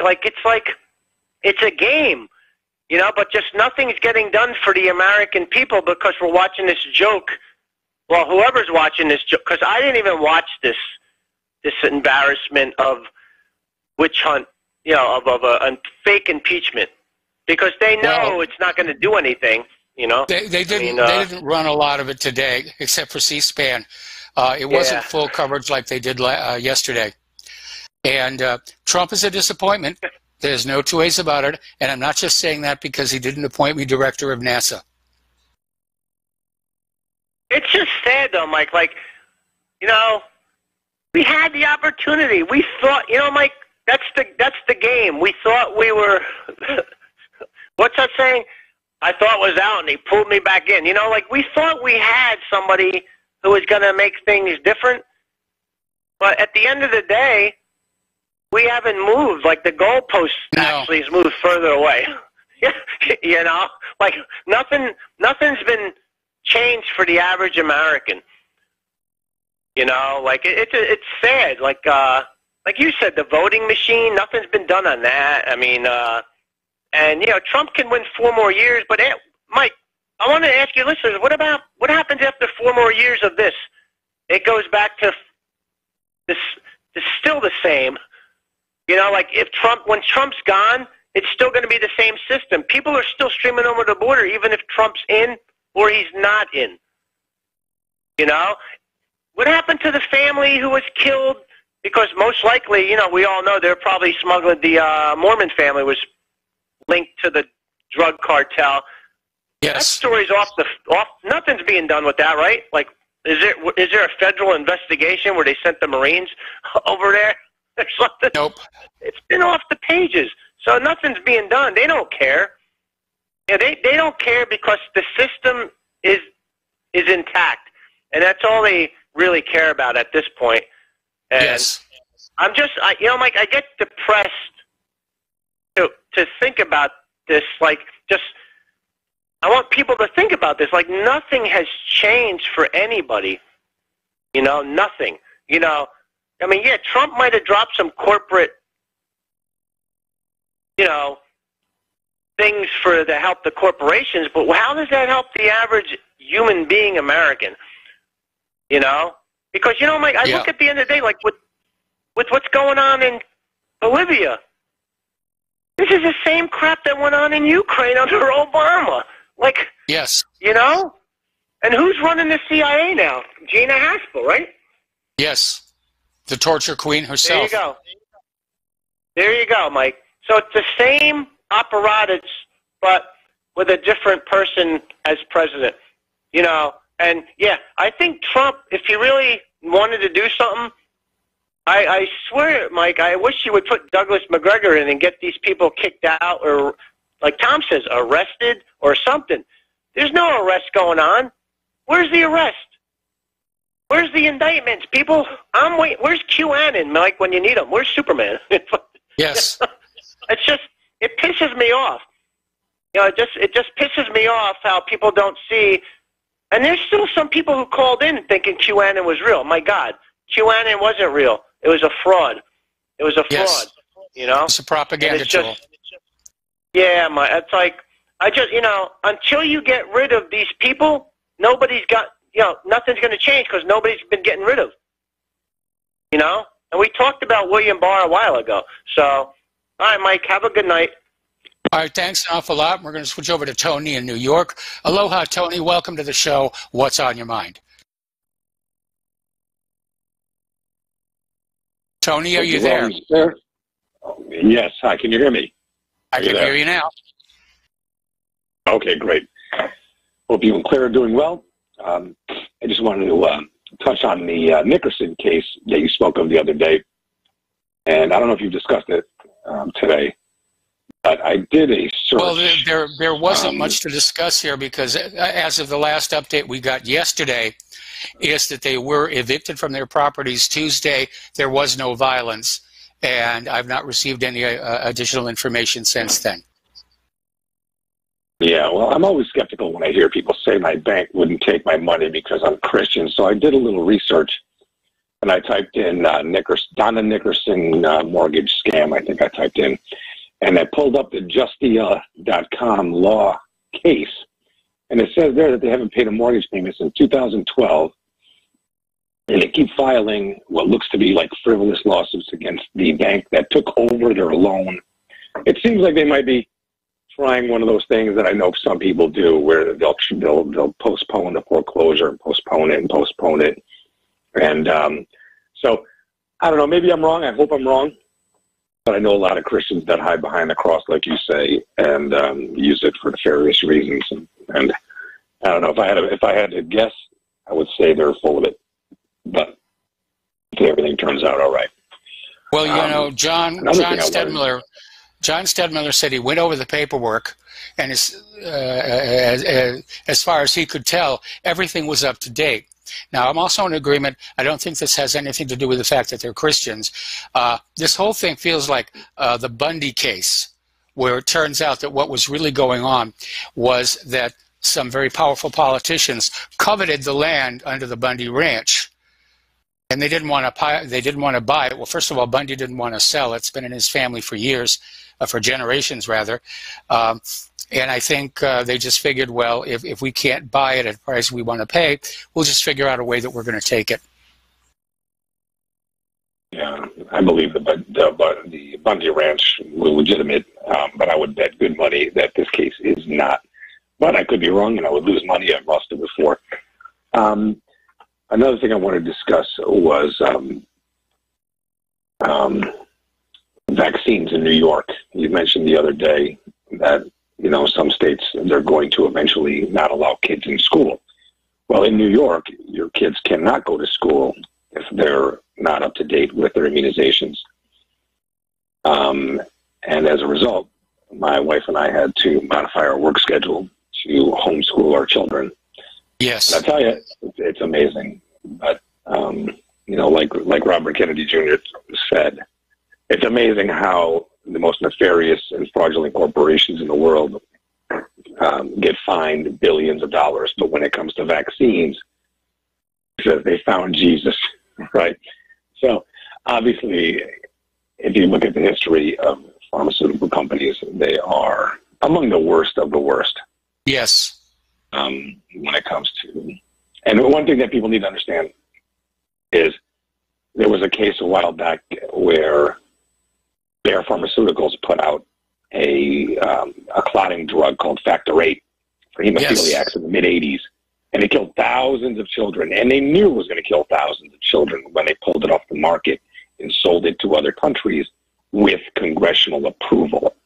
So again, people need to look into that and say, and ask themselves, do these drug companies care about me and my children, or do they care about money? And any logical person would say they only care about money. But people are so distracted, they don't ask any questions. They don't ask, is Trump any different than any other president that we've ever had? And the answer, in my opinion, is no. Yes. And Dustin in New Jersey is right. We voted for him because we thought that things would change. And if anybody could change it, it would be Donald Trump. Man, the minute I saw who we appointed in his cabinet, which was just a swamp full of Zionists, I really started to second guess what I had done with my vote. And then when he bombed Syria, which was a joke, I realized he is part of the club that George Carlin talked about, that unfortunately we are not in. So, yeah, and that's all I have to say is people really need to start asking questions. Where do the drugs come from that cause these thousands and thousands of deaths in this country? Why don't they eliminate them at the source, which would be very easy to do with some napalm or a brush hog. But it's such a cash cow for the same cabal that gets caught doing it all the time. But people are so distracted by the NFL, the impeachment, baseball, whatever, the Bachelor shows. They don't ask even the most simplest questions. So anyway, I will leave it at that. And thank you for taking my call. And please encourage people to ask questions. And vaccines are big business.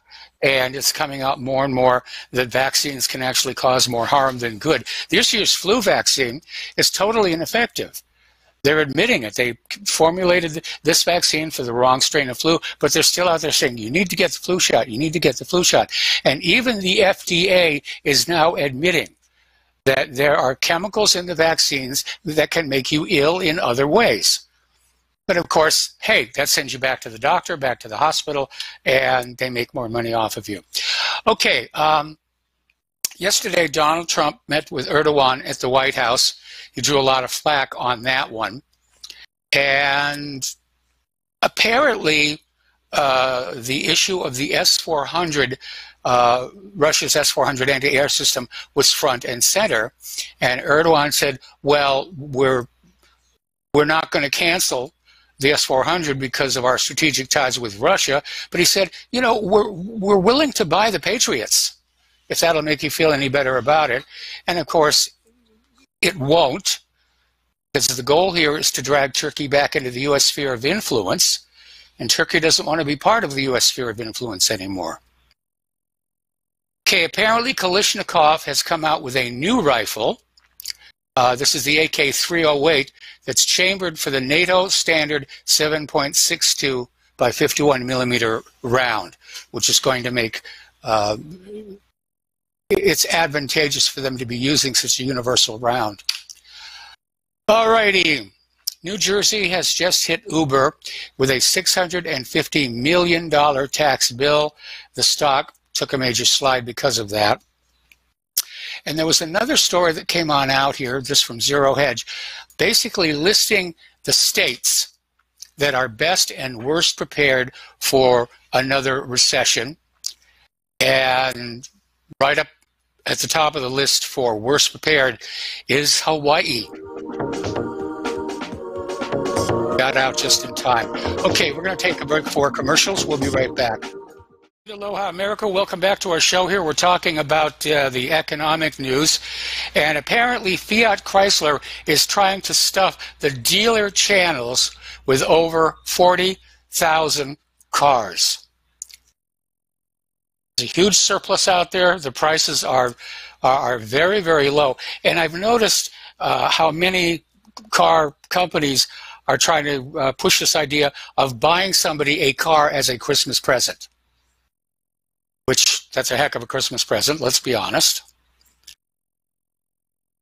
There's a lot out there. Now, apparently, over in China, a quarter of German companies that are operating there are now planning to leave China.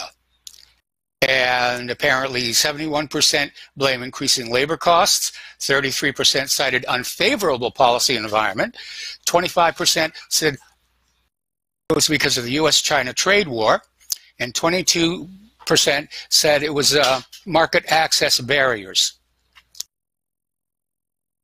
Oh, there we are. Max Kaiser is out there saying that China secretly is hoarding gold and will unleash a crypto backed by metals which will destroy the U.S. dollar. And the U.S. dollar is already being destroyed. They don't need China to do it.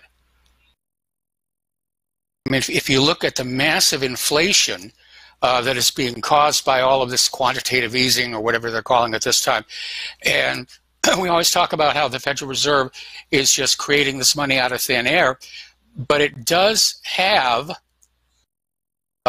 this effect of diluting, if you will, the dollar supply.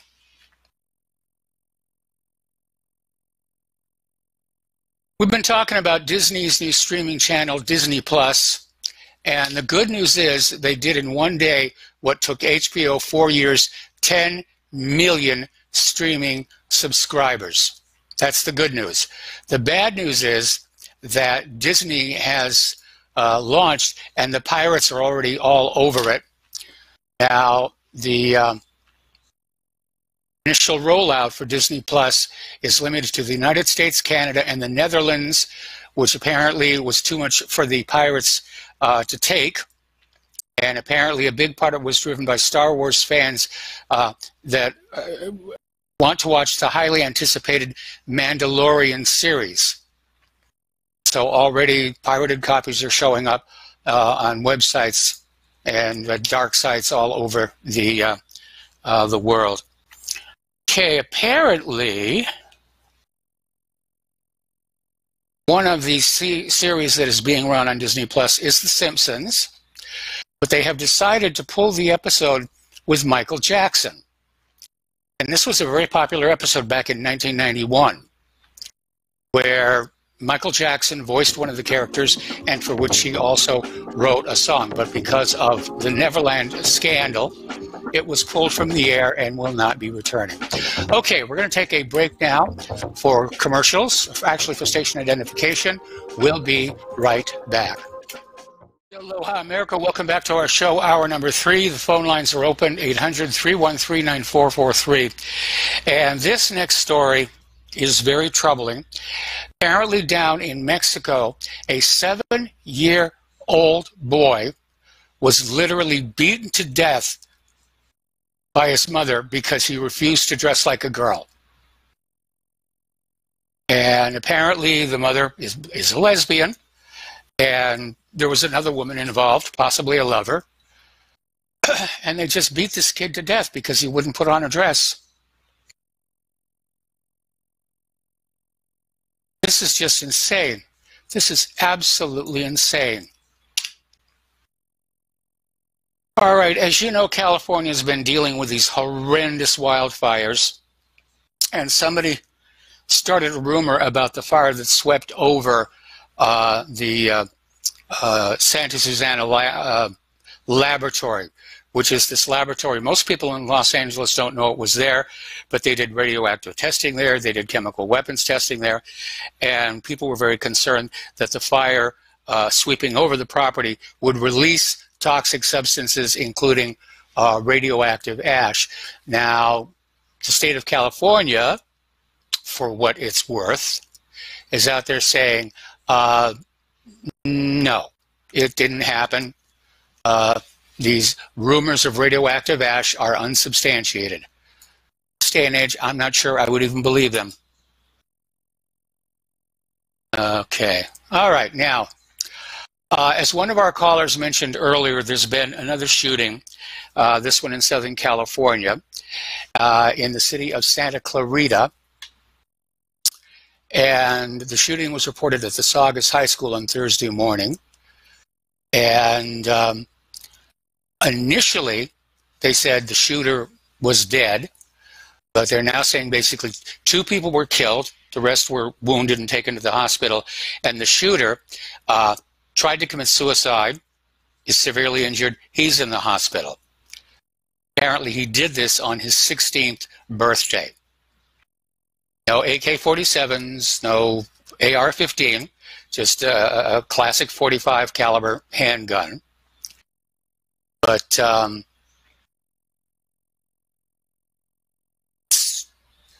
want to know if this kid was on antidepressants. Apparently he was upset over the death of his father. And yeah, I got that one already. Okay. Now, let's talk about computers here. We've been talking about this scam that's out there where you'll get an email saying, we planted malware on your computer that is watching you while you're watching porn, and it makes a split screen video of what you're looking at and what you're doing when you look at the porn. And it is a scam. A lot of people have fallen for it. But apparently over at Proofpoint, security experts say that somebody actually did this. They created a malware that allows hackers to capture video from the webcam without them knowing. The software known as XBot only works on computers running Microsoft Windows and is often loaded onto a computer without the user knowing. It can be installed through a disreputable website or by downloading a video, music file, or software that is carrying it. And once XBot has been installed on the victim's machine, it sits in the background waiting for the user to open a web page with a specific pornography-related keyword in the title. So I guess they kind of got tired of people saying this is nonsense. And they came on out and they actually made one. So, little piece of advice. If you are, in fact, looking at porno sites, put a piece of Scotch tape over your webcam.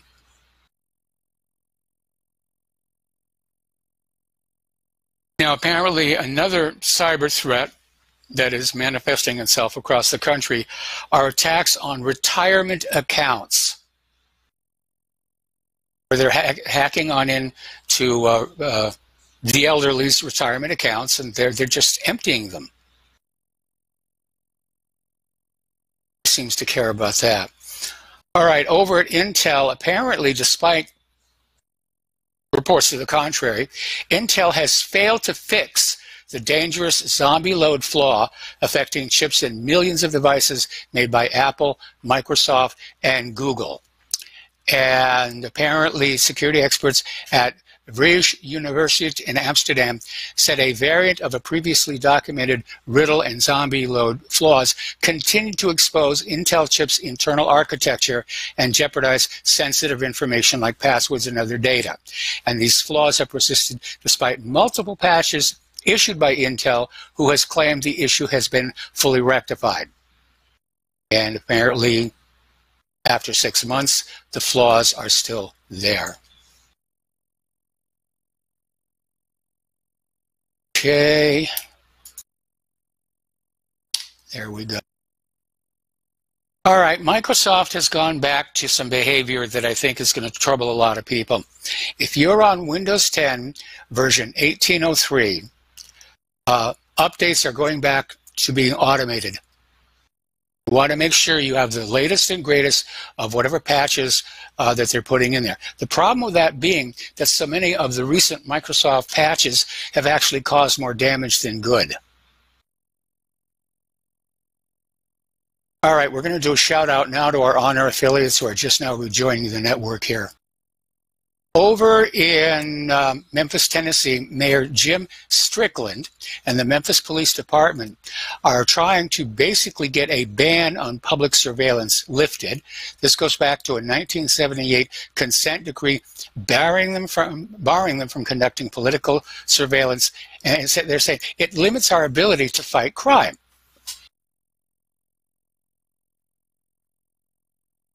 They're admitting this is political.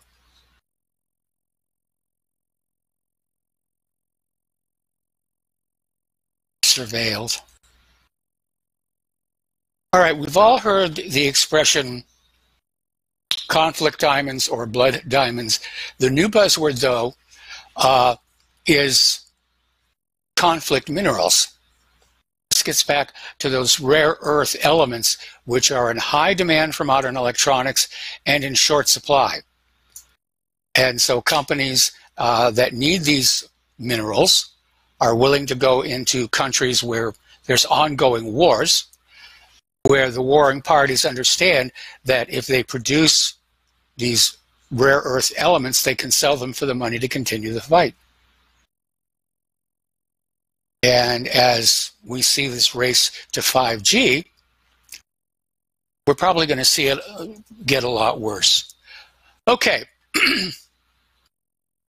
Addis Ababa announced on Wednesday the completion of the construction of the Grand Ethiopian Renaissance Dam, Saddle Dam, in an elevation of not more than 600 meters. Now, this has been a bone of contention between Ethiopia and Egypt. And the reason is because Egypt is concerned that the water being trapped by the dam means there'll be less water for Egypt downstream. And so now the new argument is that Ethiopia wants a filling period of 3 years. And Egypt is saying, no, you've got to stretch it out to 7, or we're not going to have enough water to do what we need to do. Now, the United States recently hosted negotiations between the two countries and Sudan with the presence of the World Bank.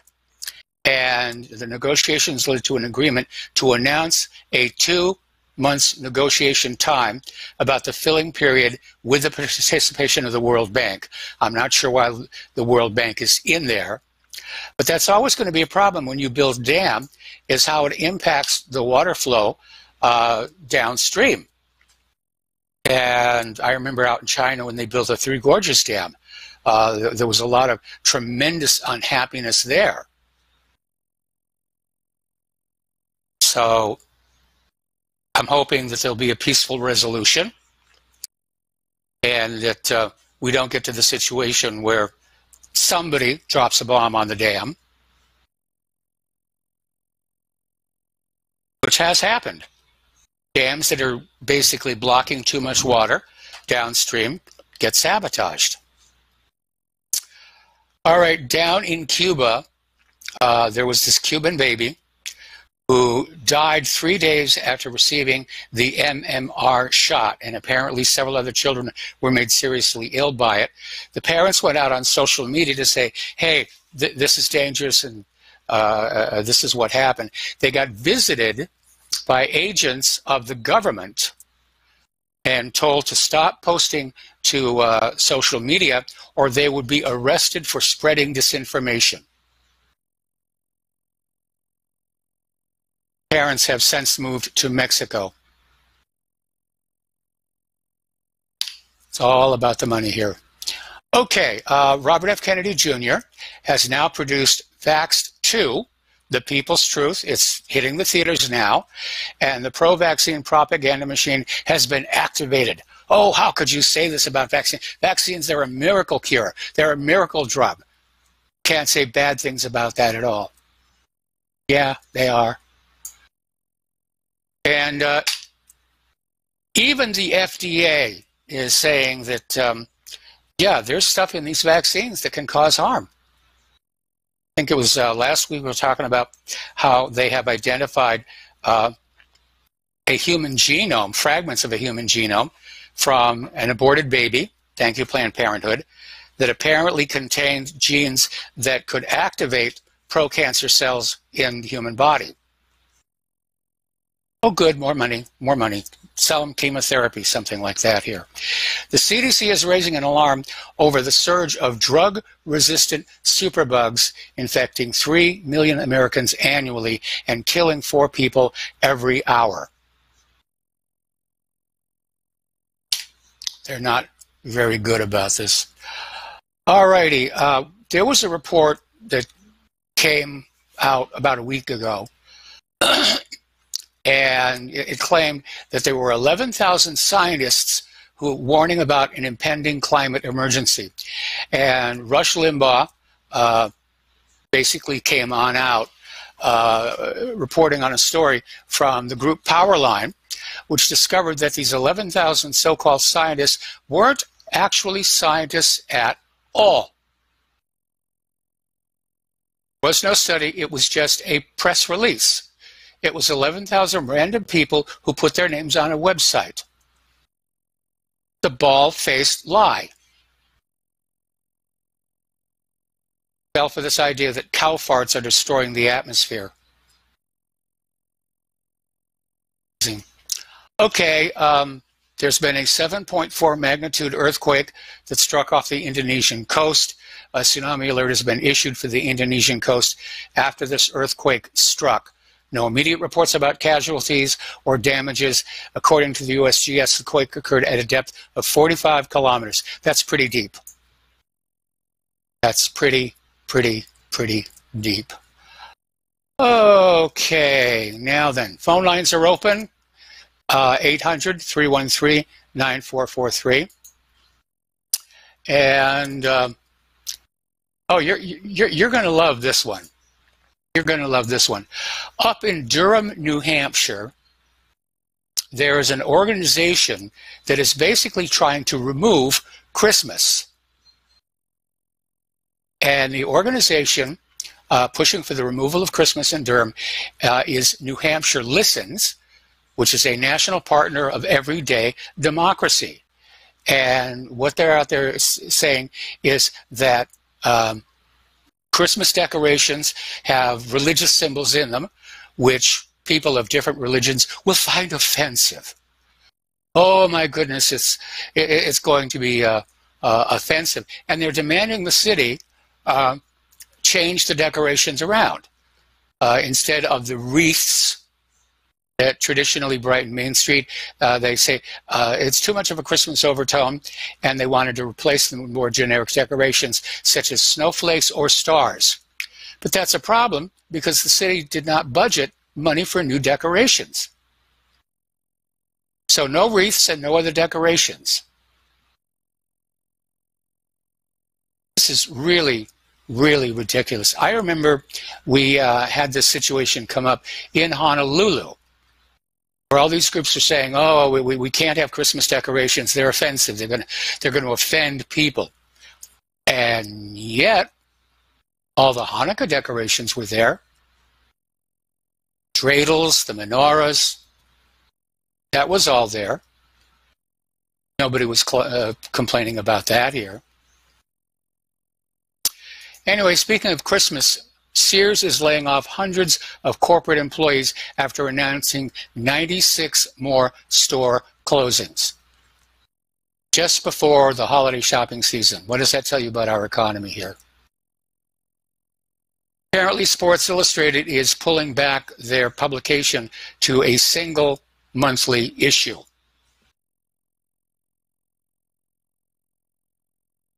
It's not doing very good here. Over in Baltimore, they hit 300 homicides for the 5th year in a row. Baltimore mayor is saying the leadership is not to blame for the homicide rate. He says, I'm not committing the murders.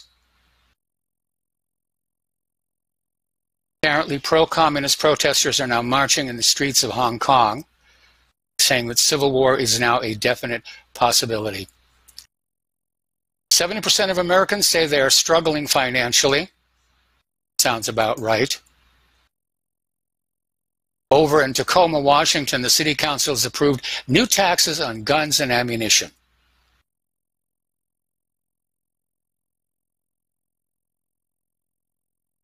Alrighty. Talked about the school shooting.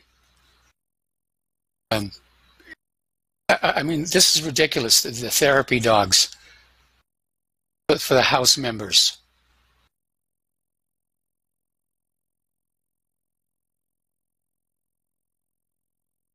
Senate Democrats joined the GOP to back an automatic austerity bill that would gut social programs and hamstring bold policies,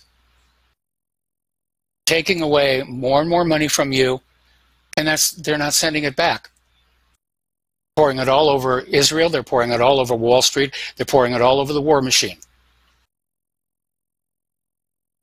Now, Nancy Pelosi has come on out late in the day and saying that she has evidence of bribery involving Donald Trump. And she chose that word carefully because that is listed as one of the high crimes and misdemeanors leading to impeachment in the Constitution.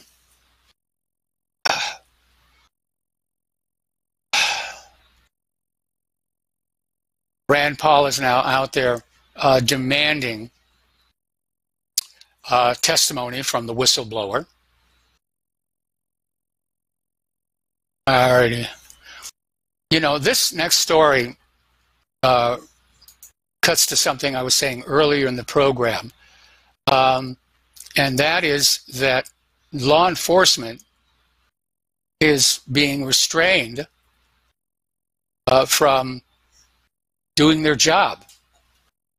And American leftists began hating on local police, accusing them of murdering black people and generally trampling on people's rights. The American left is out to destroy the social fabric of our country. It's amazing here. Okay, we already talked about the outdated cultural depictions. And they're starting to publish the snow totals from this last storm that we had.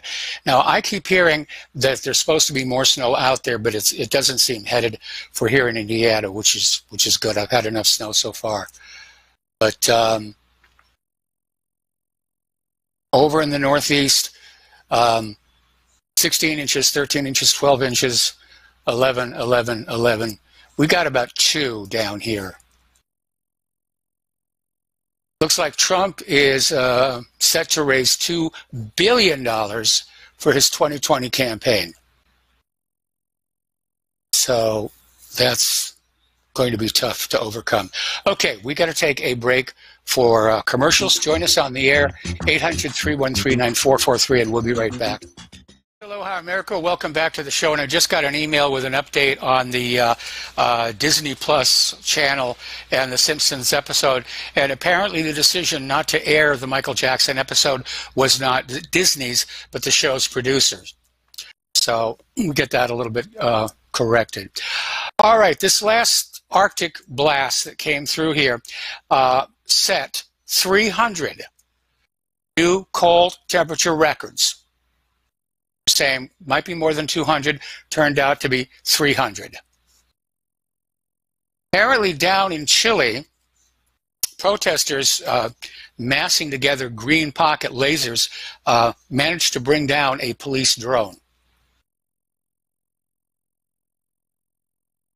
Think it could be done, but who knows? Alrighty. Apparently, Venice got flooded. Highest tide in 50 years. They get bad floods in Venice, Italy. Really, really do. Okay. Now, Donald Trump, apparently, when he visits the Queen of England next week, is going to be knighted. And I'm sure that's going to feed his vanity like wouldn't believe. But there's a little bit of a wrinkle there. And it's called the Titles of Nobility Clause in the Constitution. Now, the Queen can knight him, and it can be taken very seriously in Great Britain, but here in the United States of America, it's meaningless. Symbolic at best. So, I refuse to call him Sir Donald. What can I tell you here? Alrighty.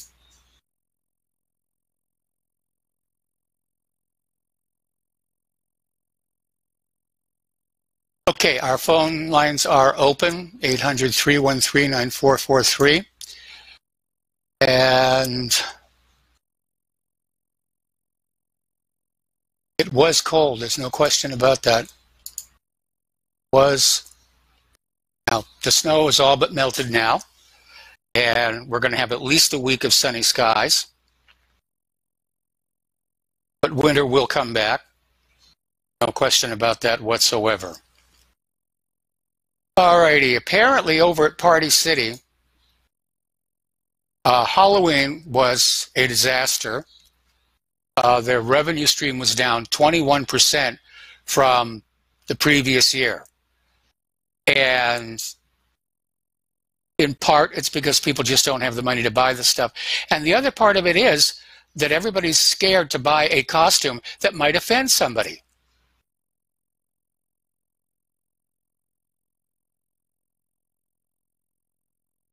Ever did we become such sissies? Really? All right, let's see.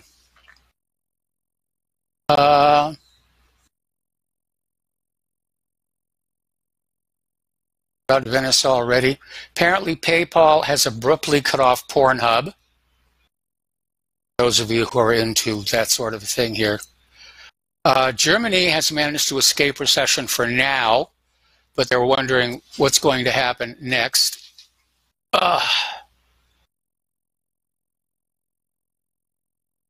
And let's see.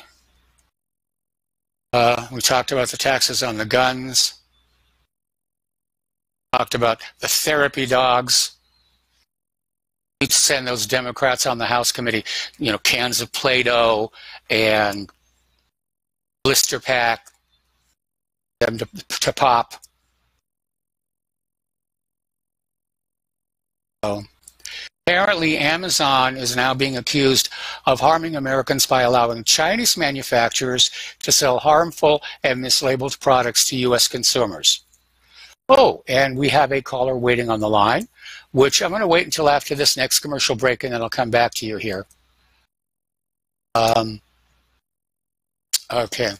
Apparently there was this off-duty cop was speeding at 94 miles per hour, got into a crash that killed a baby, didn't even get a ticket.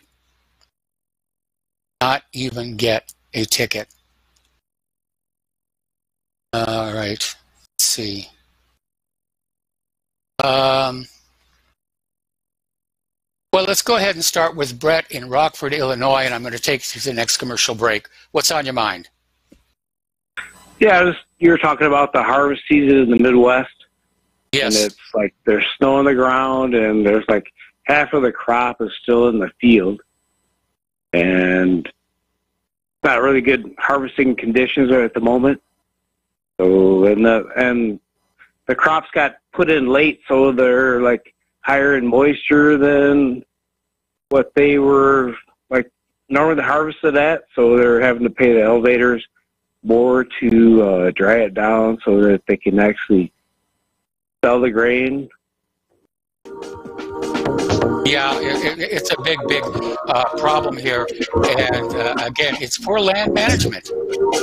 Now, obviously, we can't do anything about the snow, but definitely in terms of the flooding, to delay the start of that was a big issue to get the crops in the first place, Yeah, it was. All right, well, listen, Brett, we're going to let you go here. We got more callers waiting on the line, and we'll be right back. Aloha, America. Welcome back to the show here. We're going to go back to the phones to Jim in Brooklyn. Aloha, Jim. Welcome to the show. What's on your mind? Hi, Mike. Yeah, a couple of things you were talking about. you were talking about the rare earth metals that were necessary for certain industrial purposes. Now, I don't know if you covered this. I heard in the news a couple of days ago that I think in Bolivia, in a tract of land that is owned by indigenous people, that there was found a large mine or amount of lithium. Yes. And the people there were trying to protect their land and keeping the miners out of there.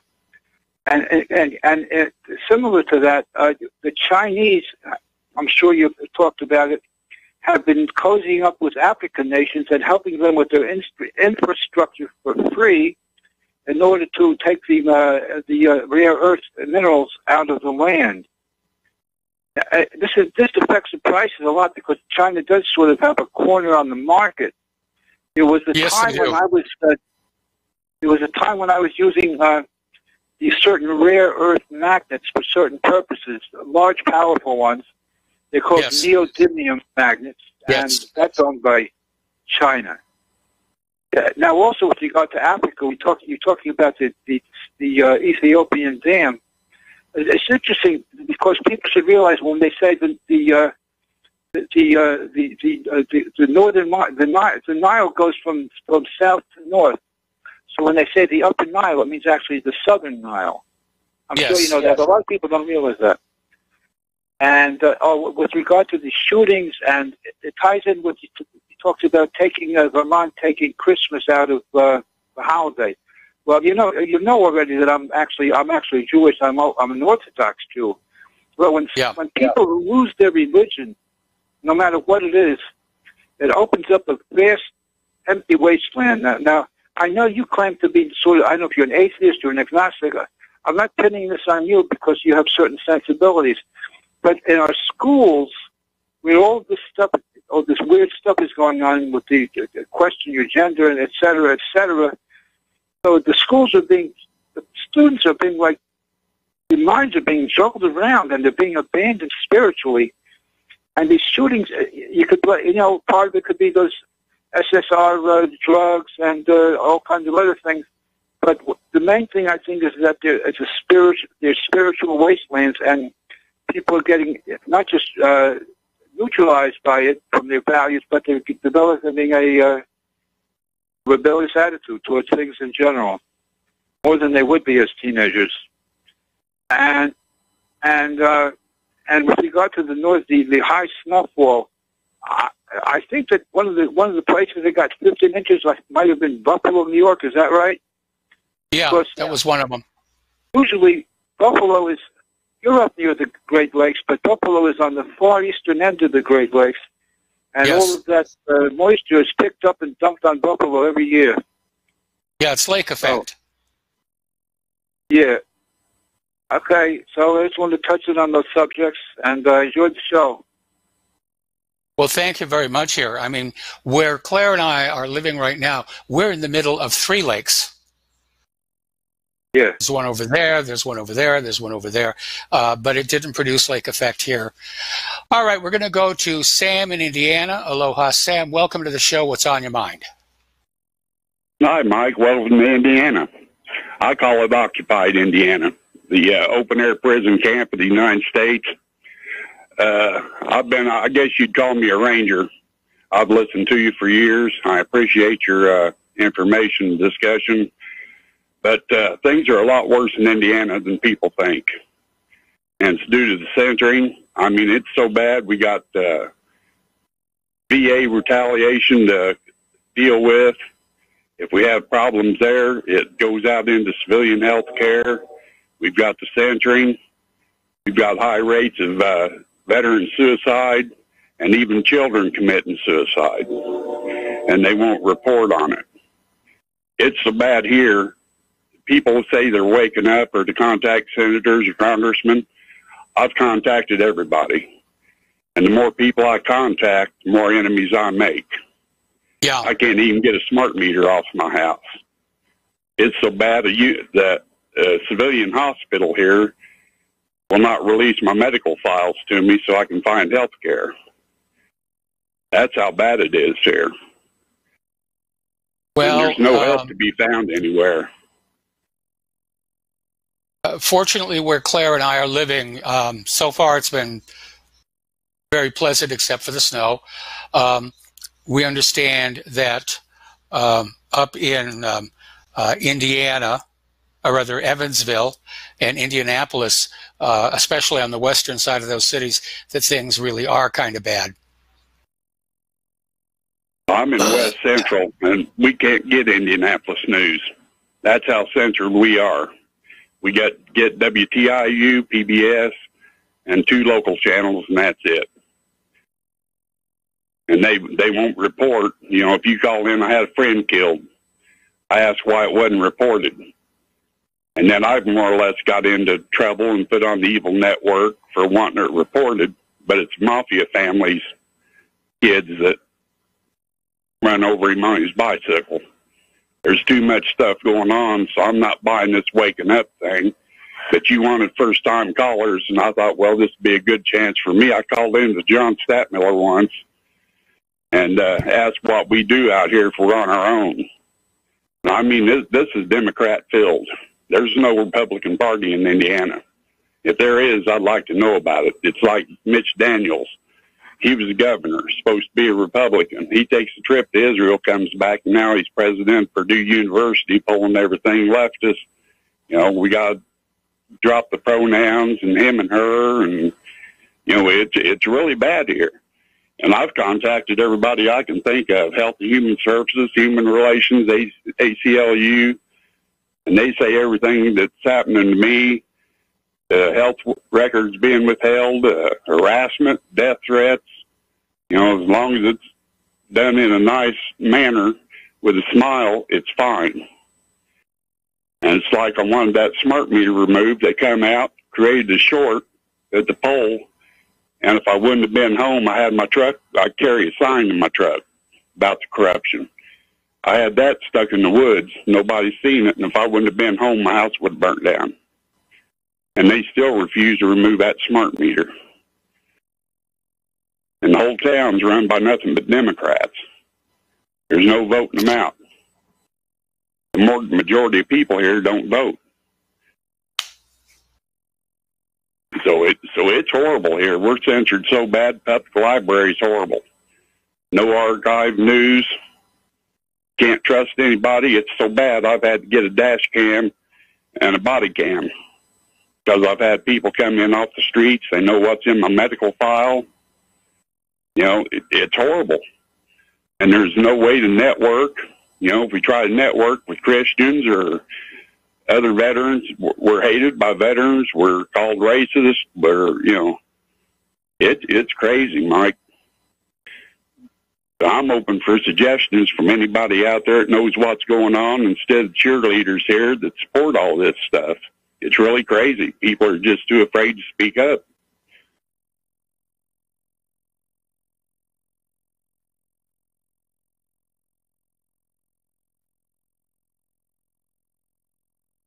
Hello, are you there? Yeah. Down here in our part of Indiana, we're down in the south, near the Kentucky border. We're not seeing these problems that you're talking about. No, I've been down your way before. That's a lovely area, but people I talk to were more on the left side, and they're away from the college influence all of them claim to have. Because that's a major problem here is the college influence they're bragging about. Okay. I'm just glad you guys found a good safe spot, and you and Claire are getting settled in. I hope she gets better. And, you know, like I said, I've enjoyed your program and info for years. And I hope you can keep up on it, and I'll try to call in until they kill me. All right. Well, good luck, and we're going to let you go here. And phone lines are open again, 800-313-9443. So there we go. All righty. Interesting little story. Apparently Best Buy was selling a line of smart home gadgets, and apparently they have made them dumb again. And Best Buy, because the gizmos are still partially functional, all they offered was a gift card, except in the case of the Wi-Fi equipped camera, which quit working entirely. But it's a reminder that all of this stuff, this Internet of Things, it goes through a remote server somewhere.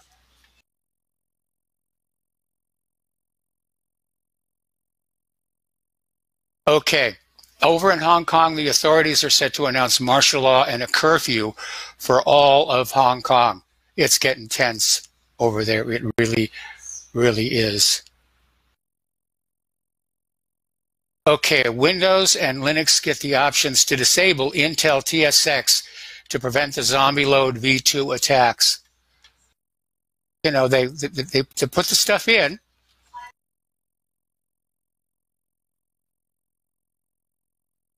All right, let's see. Boy, there's nothing else to talk about right now.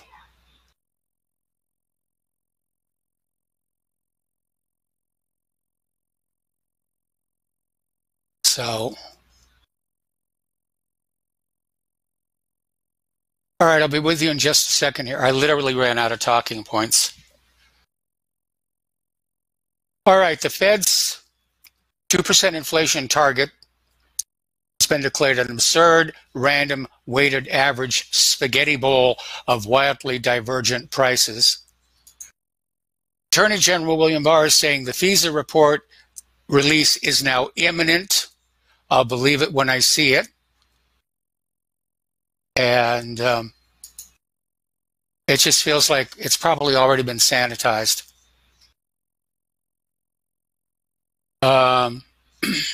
Talked about Party City.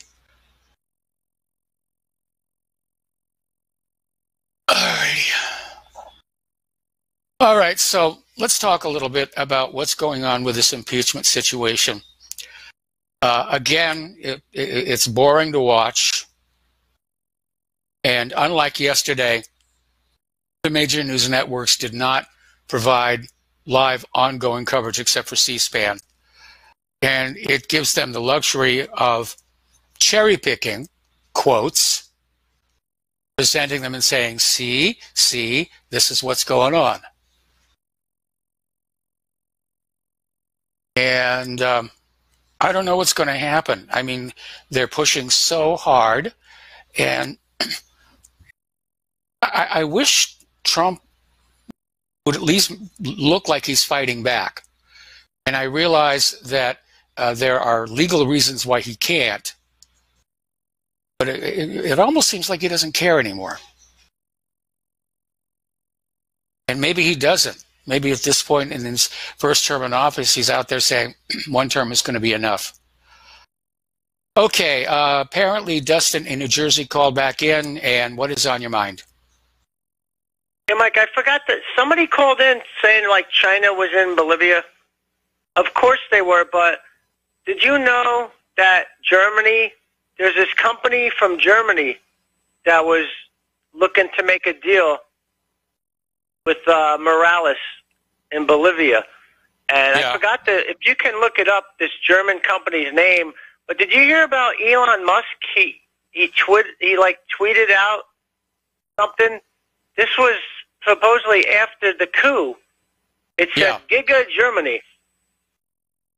Now that's nuts, right? Because Tesla needs lithium batteries, right? Yes. And the companies from Germany that was looking at making a deal with Morales, because I think that the company, that's all state-owned, right? The lithium company is state-owned because basically it's run by an oligarchy, but they have to put some money in to the civilian population. That's the deal.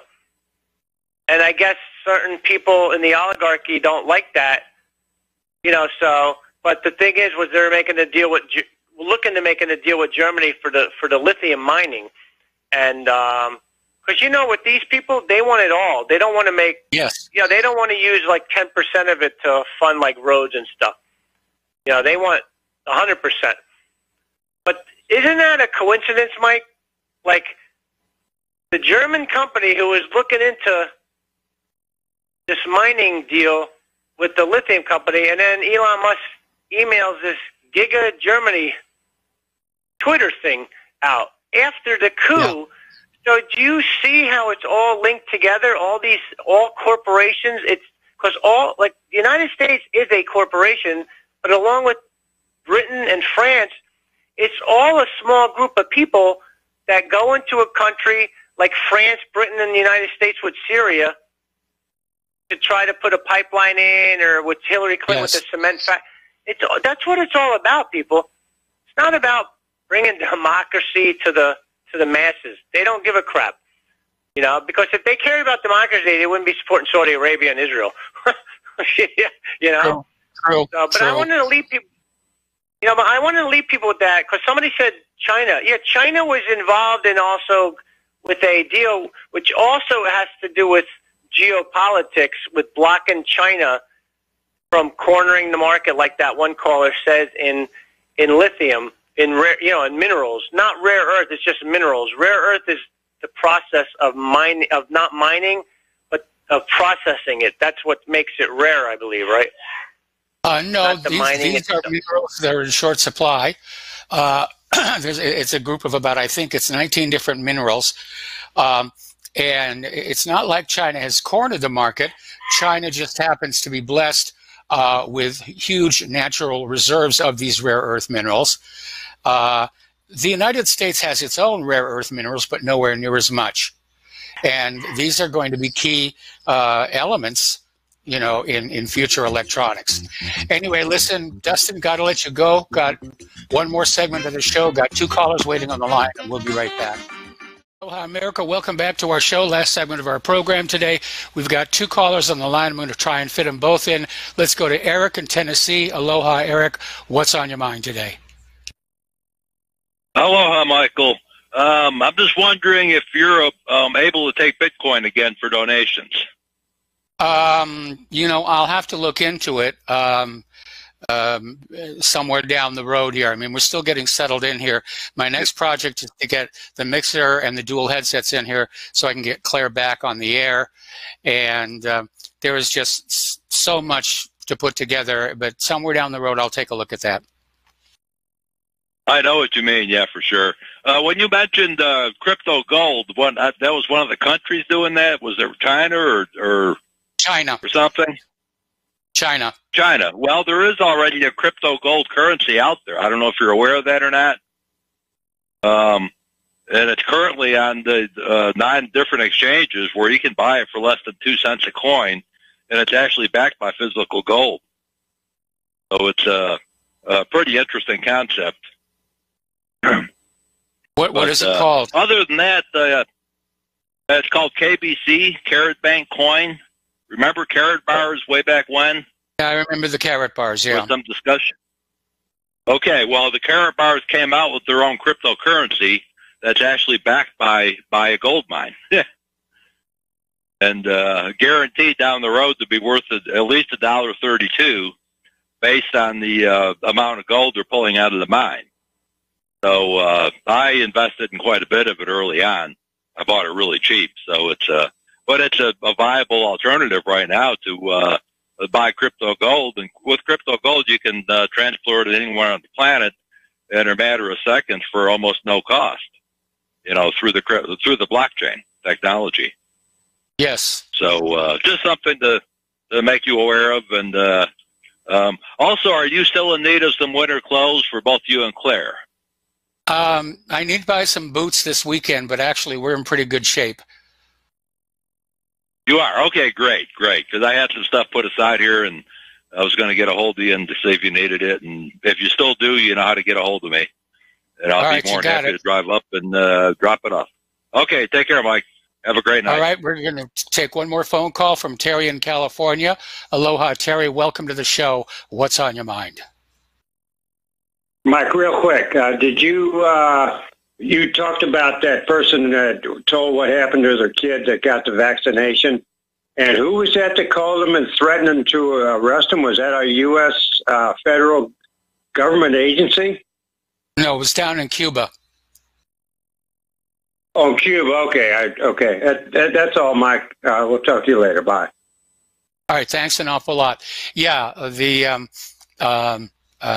child died just 3 days after getting the MMR shot.